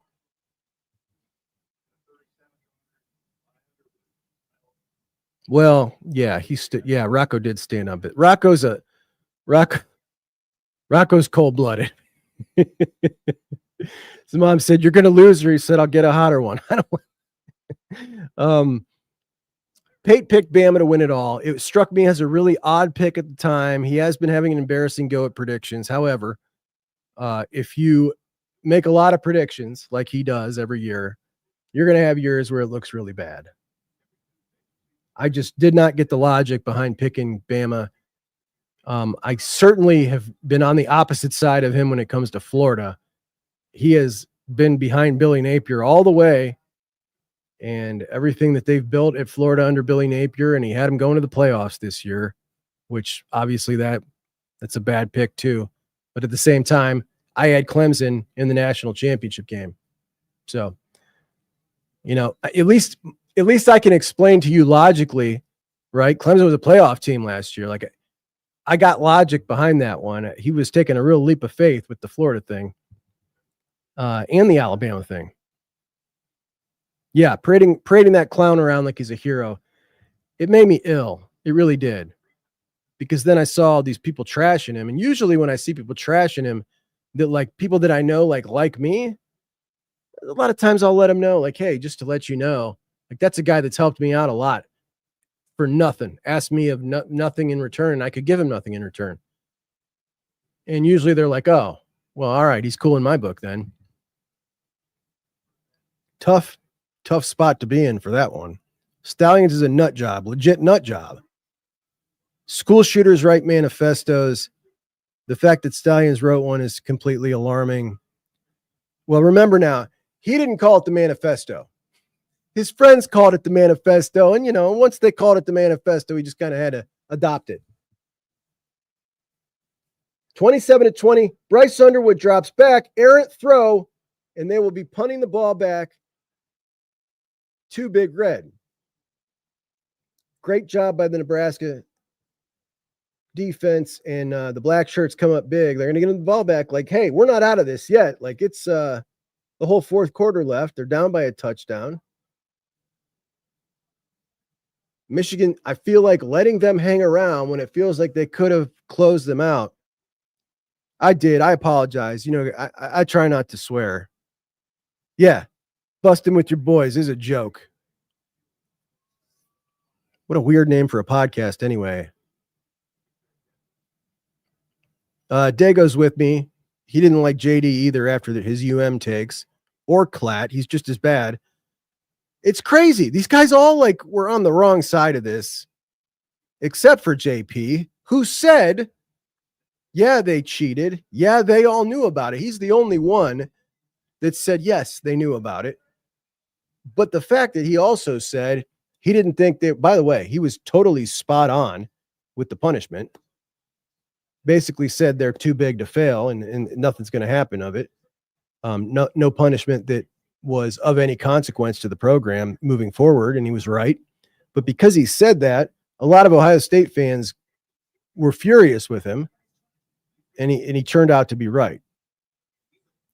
He also said that they did cheat and that they all knew. But Klatt trying to say that you don't know football if you think this had any impact, like he's stumped hard for him. JD Fickell, even more so. Like JD Fickell, dude, that dude's just, there's nothing about him that I enjoy, honestly. I was looking for a show that I knew that Andy and Ari did, and every time I go in there, because I don't mind them sometimes because I like Ari, but sometimes I'll accidentally click on the JD Fickell stuff and then it'll pop up and I go to click off of it. But I just looked at the headlines of he did an hour-long show and clipped up 5 little clips. I'm just reading the headlines. And he just it's all just kissing everybody's butt, right? Everybody's great. Everybody's awesome. And, we've seen that playbook before, which I just hate. Andrew doesn't like Fickell. He's a clown, likes Pate. Rocco. There's a Rocco's Tacos down in Florida, which Rocco wouldn't eat at because he don't eat Mexican food. Telling you, he's like that.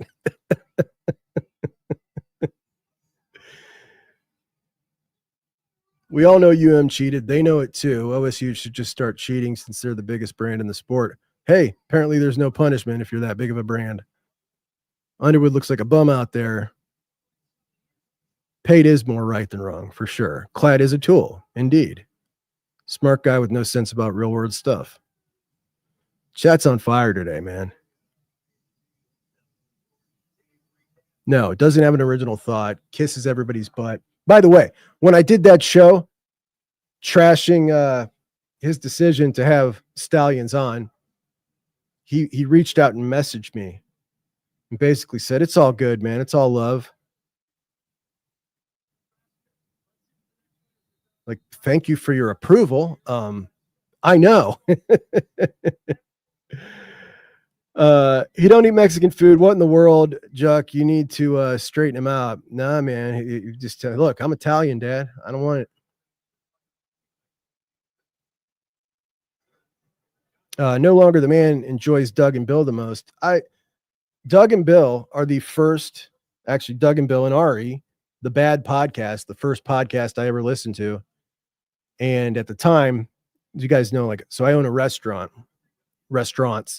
and I wanted to advertise with Doug and Bill's show. So I got a hold of them. And anyway, Doug introduced himself to me at the press conference a couple of weeks ago. He's like, hey, Juck, I really like your stuff. I was like, I don't know if you'll remember this, but because he called me a very specific thing on the podcast. It was like 10 years ago. He remembered it and he was like, you're him? I was like, yeah, I'm him. So that was pretty cool. Anyway, Doug's doing a show where he has a couple of guys from the Beat on. You guys have probably seen it's like a roundtable show. And I'm going to be on that show. Me and Dylan together are going to be on with Doug and Bill. So if you're here, odds are you'll probably love that one. I'll let you know when it's going to happen.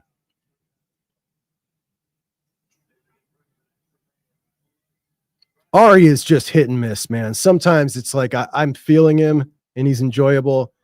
Like he is a lot of things. You know what I mean? A lot of things. Overall, I enjoy it. A lot of times I can't stand it. The Solid Verbal was my first ever national college football podcast and the first one that ever made me want to do college football podcasting. But Rubenstein's sense of humor, I don't dig on, really. Now that there are so many. Oh, you've just recently come across them? Oh man, they're the OGs. Yeah, they've been around forever. Literally, like the first one that made it into the first national college football podcast that made it out there.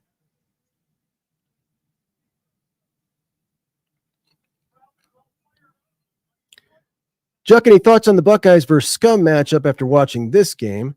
Not picking a team, just how we match up. It's actually, Emily, a good idea for a segment, which I have a running list here of segments that we're going to do on Monday, Tuesday, Wednesday's show. So I will do that. How do we match up versus Scum through 3? As we've now seen them play 2 games of consequence already, right? We've only played 1. They've now played 2 games with a tough opponent.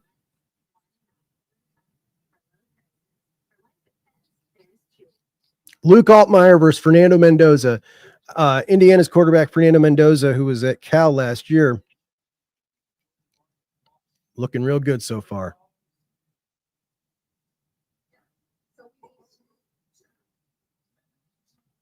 Yeah, this is kind of what I do too. I don't describe it as the feelings, but the angle is more what I call it.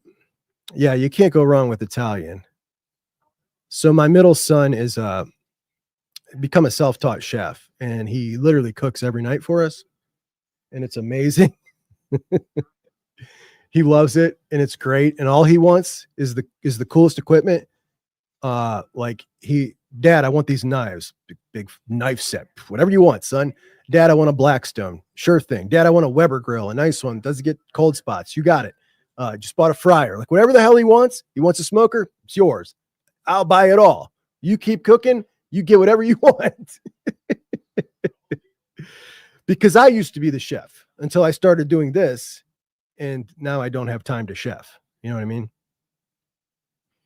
This is Sage's first time watching Scum a full game.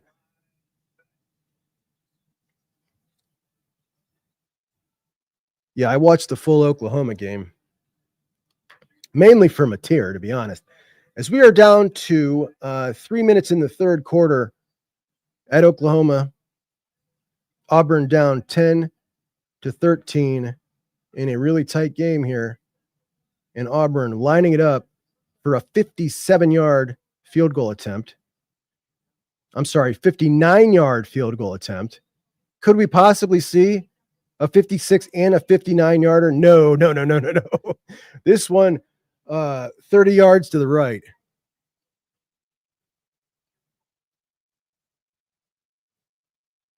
Yeah, Mendoza's good.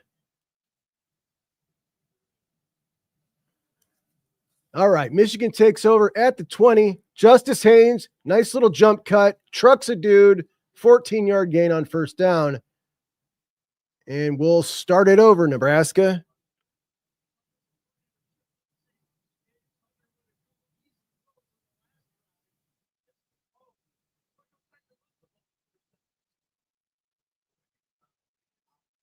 Dago loves the Blackstone. Yeah, it's pretty cool. Chefing up content. Yes, I'm chefing up content now. That's what I'm doing. Justice Haynes with another tough run, man. This guy, I got to be honest, guys. I wish we would have landed him. I really do. We would have had him, and they wouldn't have. Chris in the mood for some lasagna. That sounds great. Yeah, Evan, Arnold is just terrible. I kept hearing these people talk about how they were high on Auburn this year and he was going to turn it around. No way. And they're going to run the ball again. Ooh, this time he damn near gets his head taken off. Black shirts are back. Here we go. It'll be 3rd and 5. Do you guys like their uniforms better, their away uniforms with the blue pants or the maize plants? Yeah, he does look really, really good.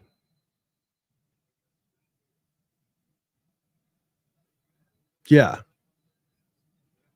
Yeah, like honestly, like, and I was talking about this. I don't know if you guys saw this. So I did a show last night. I didn't air it till like 3 a.m, though, because I wasn't done with it till 3 a.m. because I fell asleep in my chair. I started at 5 p.m. Oh, first down. Hey, dude, if you let Samaj Morgan break your tackle, you go sit your ass on the bench. You got to be kidding me.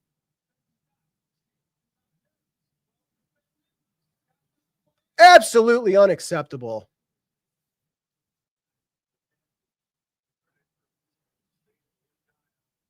Unacceptable.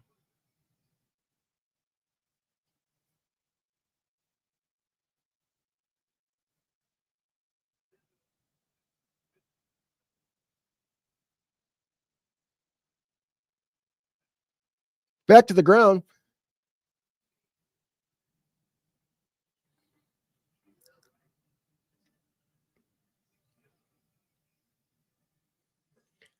So the winged helmet actually has nothing to do with their mascot. The winged helmet comes from Princeton and was just a design to make it easier to spot the receivers downfield and differentiate them from the DBs. That was brought over from Princeton by Fielding Yost, who invented it at Princeton, and he brought it with him. Princeton kept it, and then they started using it at Michigan as well. But as a kid, I thought, oh, you see a picture of a Wolverine, it must be like a kind of design of the Wolverine's markings on its head. And I thought that for years. But no, it actually looks more like the Badgers markings, to be honest.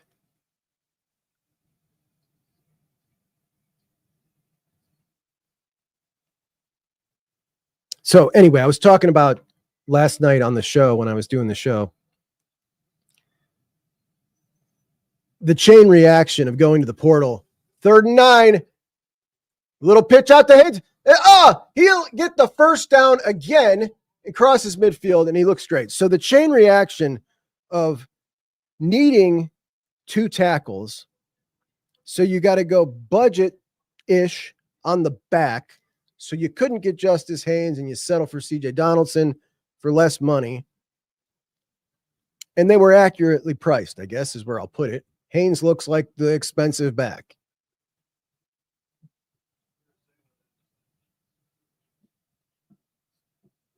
Better than he did at Alabama. That's not going to work. 2nd and 10.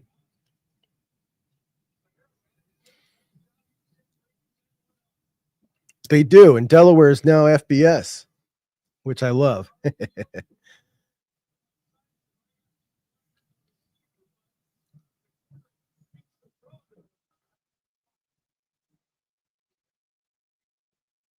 Honestly, the thing about their uniform is it is like you couldn't come up with a more opposite uniform than Ohio State's, which I do love that the uniforms are so opposite in every way. Like the pictures of those two together on the field, I just love. I just wish they would let us do color on color. We've got Oklahoma down to the 10-yard line again. It is 4th and 2, and that'll take it to the 4th quarter.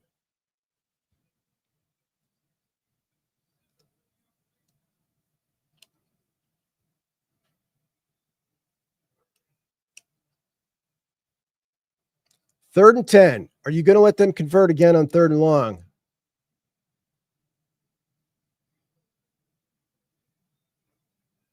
That tackle, well, that was a false start. Here we go. Rips another 15-yarder. That was a false start, and they didn't call it. I don't know why they do helmet stickers on that helmet. It looks ridiculous.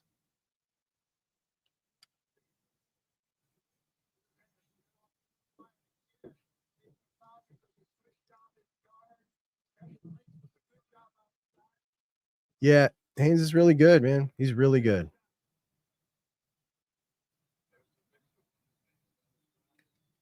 I saw a lot of Ohio State fans in the offseason saying that he doesn't have any, he's not fast enough. Got good moves, not fast enough.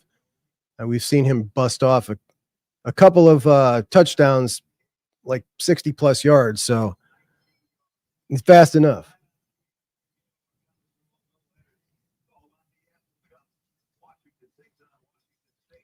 So Apple Cup tonight, right? I'll definitely watch that one really closely to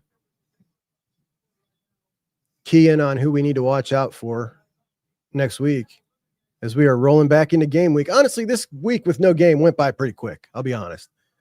These are usually hell for me, right? I get like, it's always hell because we're football fans, but coming up with topics to talk about on the show during the season, and then you get a bye week. It sucks. It throws you all out of rhythm. I hate the 2 bye weeks. This will be the last year with that.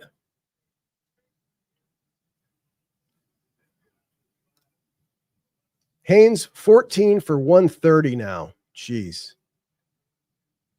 Jordan Marshall, 6 for 87.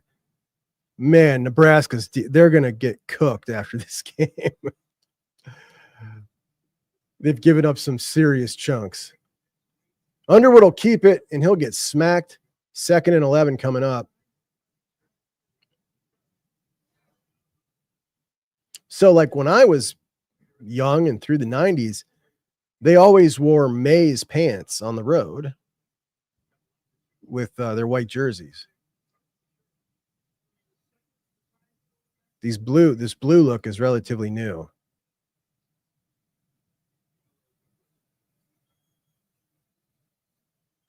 $37. I'm just out here, guys. I mean, if your number's 37, it's kind of like, yeah, that is what it is. As Underwood will go get himself a first down. Yeah, man. 37 getting blocked well down the field. Yeah, this one's cooked. They can't stop him now. They have worn them down. Richie, I was thinking the same thing, but I didn't want to say it. I didn't want to say it out of respect to a national champion from Canton. Yeah, they're beat down. They're done. Zero chance to stop them as they are first and goal at the 9. Haynes will take it to the 7.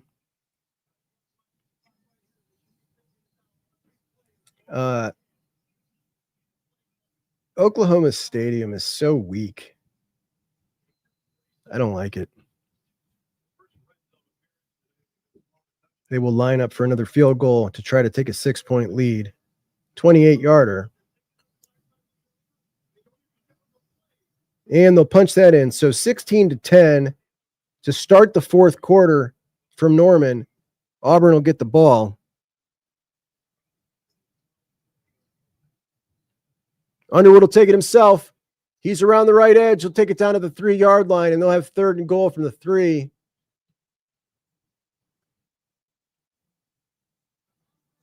How many passes have they thrown this game? It's got to be low. Let me pull up this box score on this one. So, well, wow, that's more than I thought. Bryce Underwood is 12 for 22 for 105 yards, a 4.8-yard average. They're up to 280 yards rushing. They're averaging 10 yards a carry with 28 carries. Insanity. That is a recipe for winning. As we will, they're going to stop him. Stop him at the 3.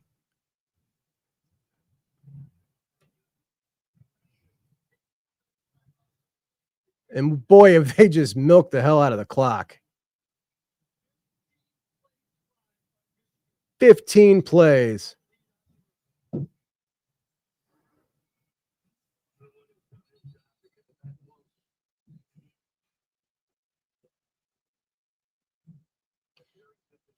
This was a huge opportunity for Nebraska.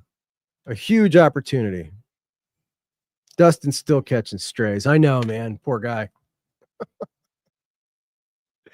Crazy thing is, man, the dude is a sick athlete, like for real. A sick athlete.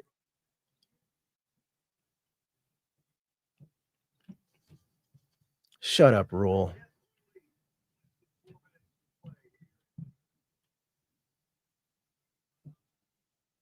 You just got beat by Biff Poggi, dude. Suck. Nebraska choke job.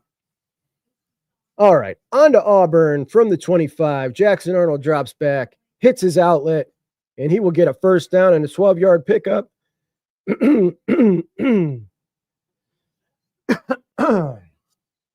Let's go Tigers. Put a fork in them. Put a fork in them. These guys needed a honestly, this shouldn't be anywhere near as close. Remember, they caught a Hail Mary. A Hail Mary to make it 17-17 at halftime. So they really got properly dusted off here in this game, as it really should be a 17-point deficit right now with 4 minutes left.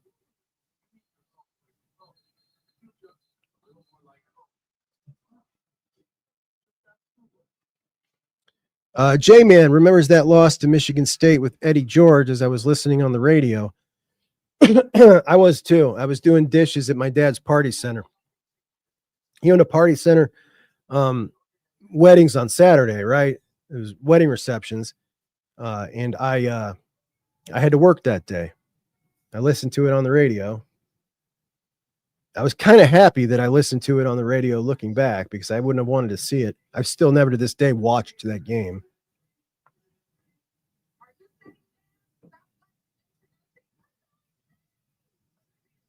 Our buddy Terry just texted me and said, Michigan may be a problem. Look, they're not running the ball like that on us. That I know.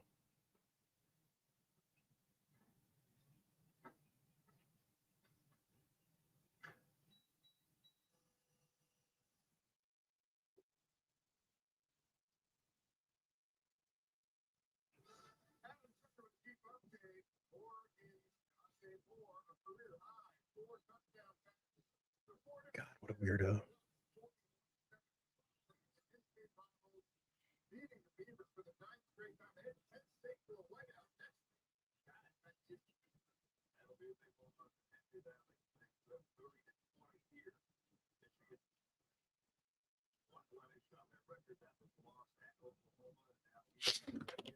All right.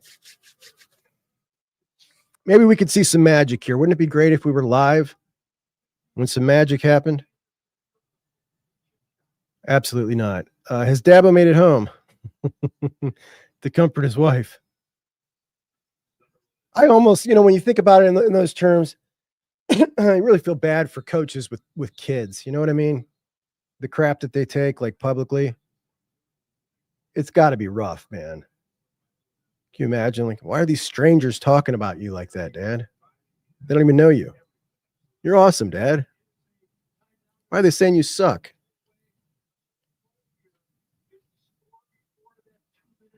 KJ, will Ohio State be able to stop Michigan's run game this year and not give up 5 to 8 minute drives in the big house? I believe so. I believe so. I really need to see Edric get better. I think he will.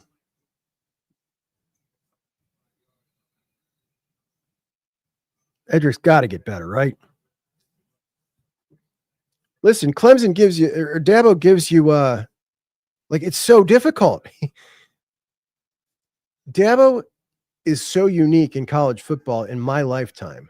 Nobody's done what Dabo's done.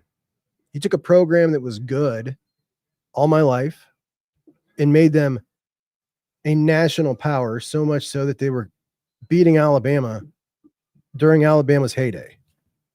And now they're not winning another national championship with them and they know it, right? They know this. Now they know it for sure. They thought that maybe this year they were going to see, okay, we bounce back. We're going to do it this year. And now they're like, all right, we know for sure it's not happening. So what do you do? What do you do? In my opinion, it's an ultimatum. It's an ultimatum. You have either got to start using the portal to build this roster or hire a GM who is going to do so, or you can go ahead and move on. Some people think that they can't do anything without Dabo. I disagree. I think they can recruit even better. Honestly, their last 4 years of recruiting, they've averaged the 15th rated class in the country. They can do way better than that. I heard the other day, their last game I was listening to, and I heard some idiot who was calling the game. As Raiola goes long, should have got it picked off. He was like, Clemson just gets 5-star after 5-star. They average 1 5-star a cycle in the last 4 years. 5-star after 5-star.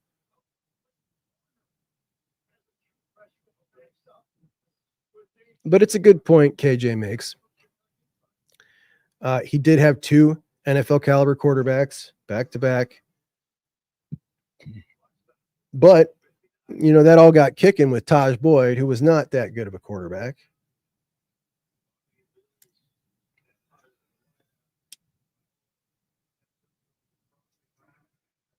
But they couldn't cash in with him.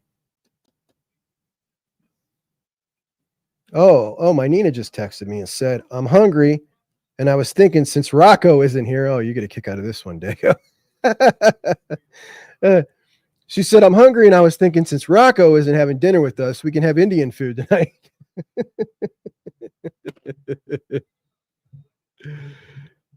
Yeah, man, that's what it's got to be. We're restructuring with the general manager.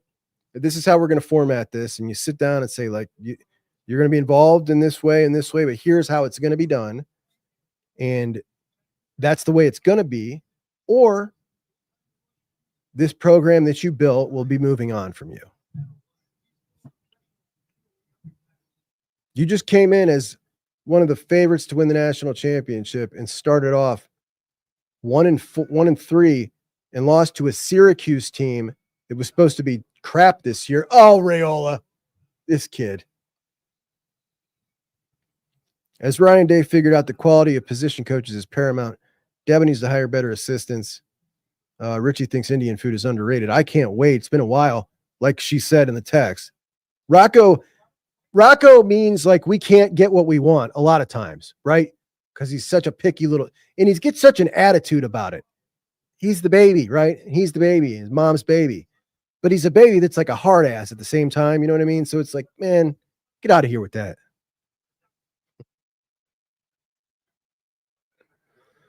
Dabo definitely got some referee help in 2018.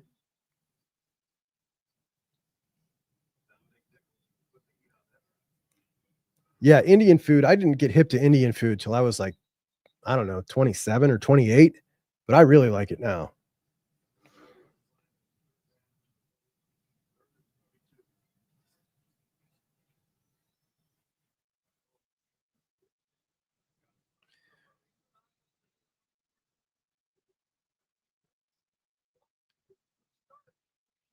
Okay, I'm gonna have what do I love is that chicken, the chicken that they cook with the, what's the name of the chicken that I like, guys? The chicken with the, it's red, it's really hot.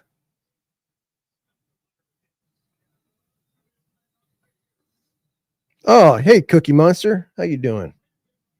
Yeah, we've been just chilling, watching some games. Do I like tikka masala? I think I like that. I have to keep it in my notes, my Apple Notes, so I remember what I like. And it's just under Indian food. Indian food. Chana masala. That's what I like. The chana masala. It's chickpeas. Chana masala and tandoori chicken. That's it. Thank you, Andy. Tandoori chicken. That's what I like. I used to like it Indian hot, right? I'd say Indian hot. This stuff lights you on fire, like your innards are on fire. And then I had to tone down on that. And a couple times I got it in my eyes, like forgot that I had it like 4 hours ago, even washed my hands, and then took my contacts out. Oh my gosh, man. That's pain. As what an unbelievable effort. That's pass interference by Oklahoma on Cam Coleman.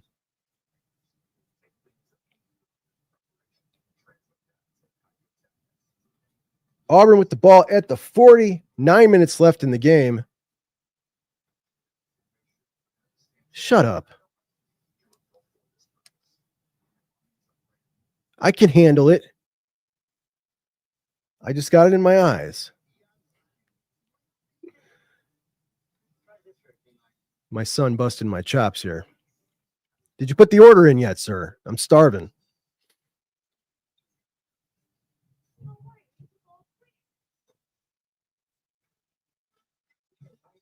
First and 10 for the Tigers. As they are down just outside the 20. Yeah, I'm sure we missed it, buddy. I missed it. I'll find it. It'll be in next show I do for sure. We'll be checking in. What is or isn't pass interference anymore? I mean, we don't even know what to catch anymore, right? So as Jackson Arnold throws it away.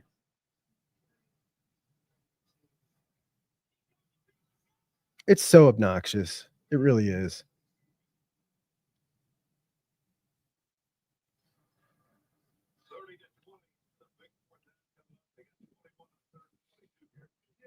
Two minutes left in the Nebraska game, 4th and 1. Going to take a miracle at this point for them.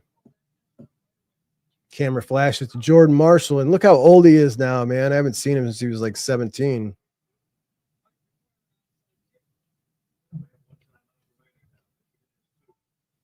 Jackson Arnold throws it up. No dice.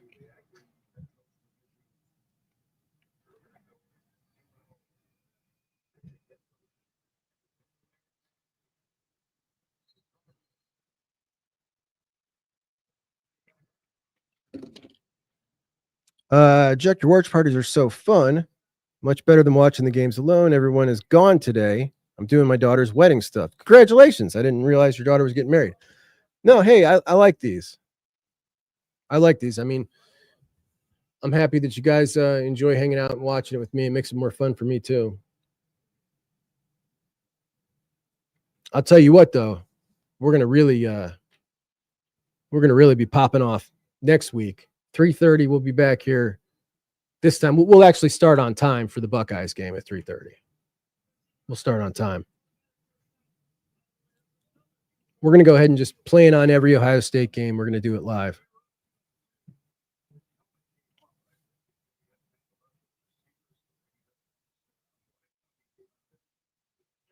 Fourth and 1 for Auburn. 1 and 2 on fourth downs on the day.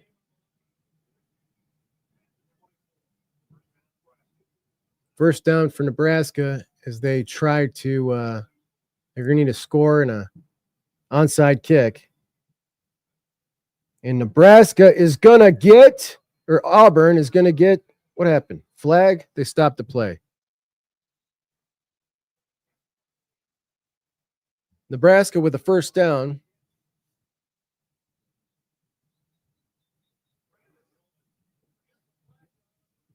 There's a flag in both games. What? Ooh. Michigan, homie, lit him up. Yeah, I mean, that's what you'd call targeting if there ever was one. She's 21, marrying a Marine. He's a good guy, but wish they were a little older. But I'm supporting, says Emily. Yeah, 21's young, but I guess it's better than if she wasn't planning on getting married, and you know what I mean?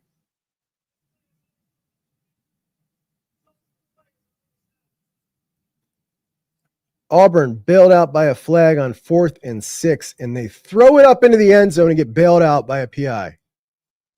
Ball didn't even look catchable. Wow.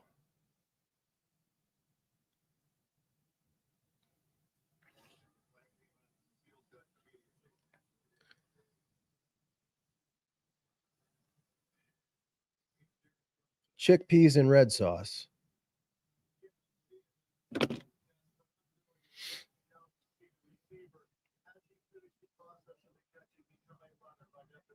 Yeah, now they're still reviewing this for targeting. This should be done. This was easy. We all saw it immediately. It's over. Let's go. First and goal for the Tigers with Jackson Arlen, his bad mustache. Can Auburn score and take the lead? They score. Here we go. They will take the lead with an extra point here.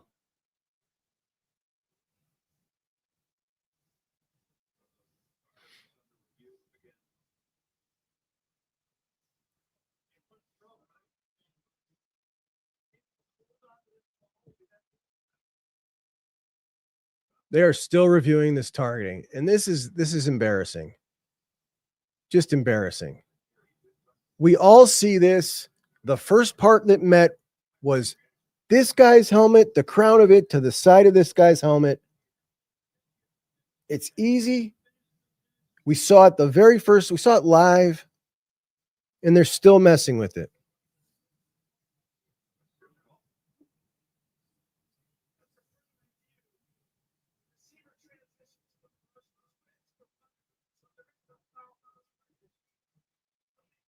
There's no foul for targeting. What do you, man, this, okay, whatever. Let's just keep it going here. Emily is having the wedding in Hilton Head. I went to a wedding in Hilton Head. My cousin Nate over the summer. Hilton Head is like, I don't know, it feels like it's like 50% Ohioans. Sure, you found a Buckeye bar there. Ken says, I swear Michigan is the luckiest program in the world.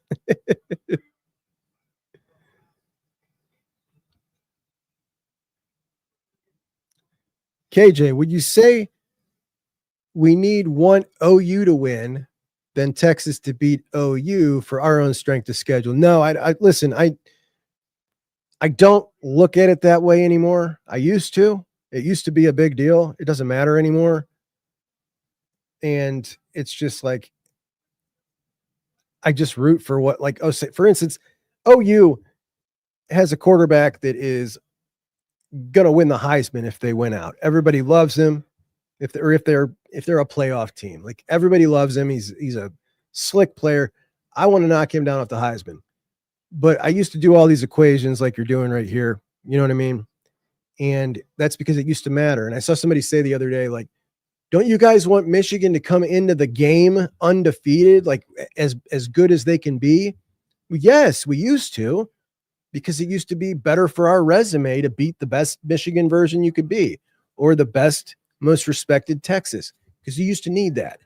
We don't anymore. We don't need that. 10-2 Ohio State team never misses the playoffs. A 9-3 Ohio State team, 50% of the time is going to make the playoffs. And that would be the only scenario where we would want to make sure Texas was as good as possible. So if there was a chance this Ohio State team in my mind was going to be 9-3, I would be right with you. Like, yeah, we want Texas to beat the best Oklahoma and Texas to win out so we beat the SEC champ, etc. And I just, like, that's my old way of thinking. I don't need to think about it that way anymore.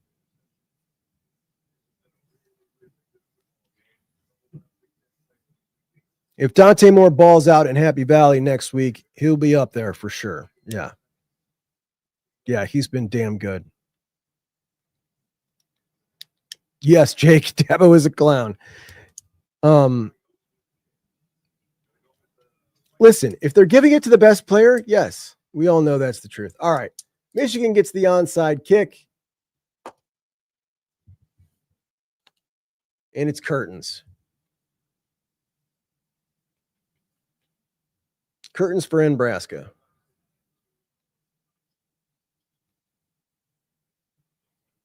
And this game will look a lot closer on the scoreboard than it really was. 30-27. Certainly did not feel like a 30-27 game.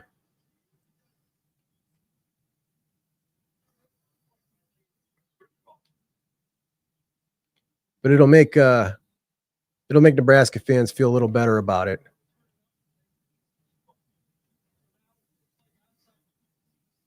Felt like they got pretty well handled to me. And if we look at the statistics here, refresh these puppies.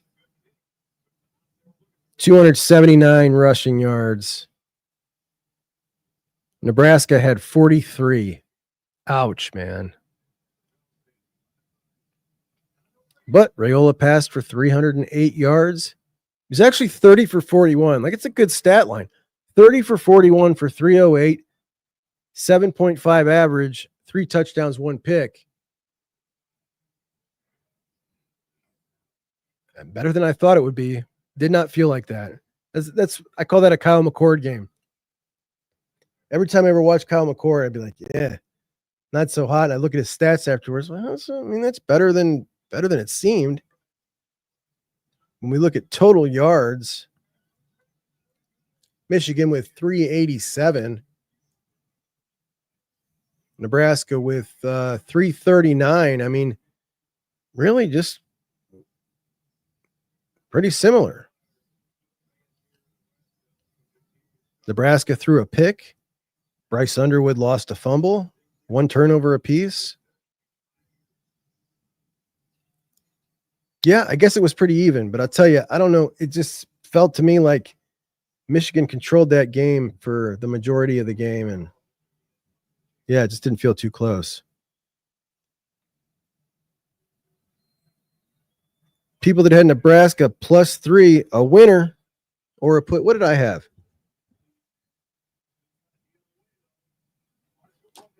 I had Nebraska +1.5. I did not win.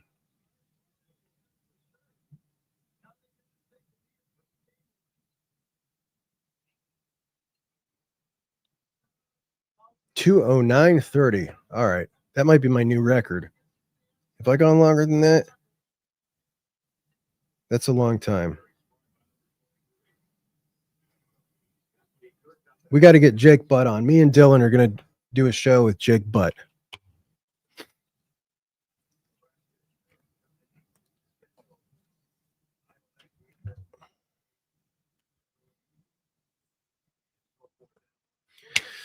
All right, friends, I am going to go get in on this Indian order. Carmine seems to be having a problem with what I'm trying to get here ordered, and I'm hungry, and it's going to take another 40 minutes to get the food. So I want to wrap that up. I do appreciate you guys hanging out with me to watch this game. Unfortunately, the guys we were rooting for are going to lose by 3, but whatever. They can come into that game with only 1 loss. I don't care. Either way, Bucks are going to win in Ann Arbor this year. There's 0 doubt in my mind. And I said I will never predict Ohio State to win this game again until Ryan Day shows me. But he's a different dude.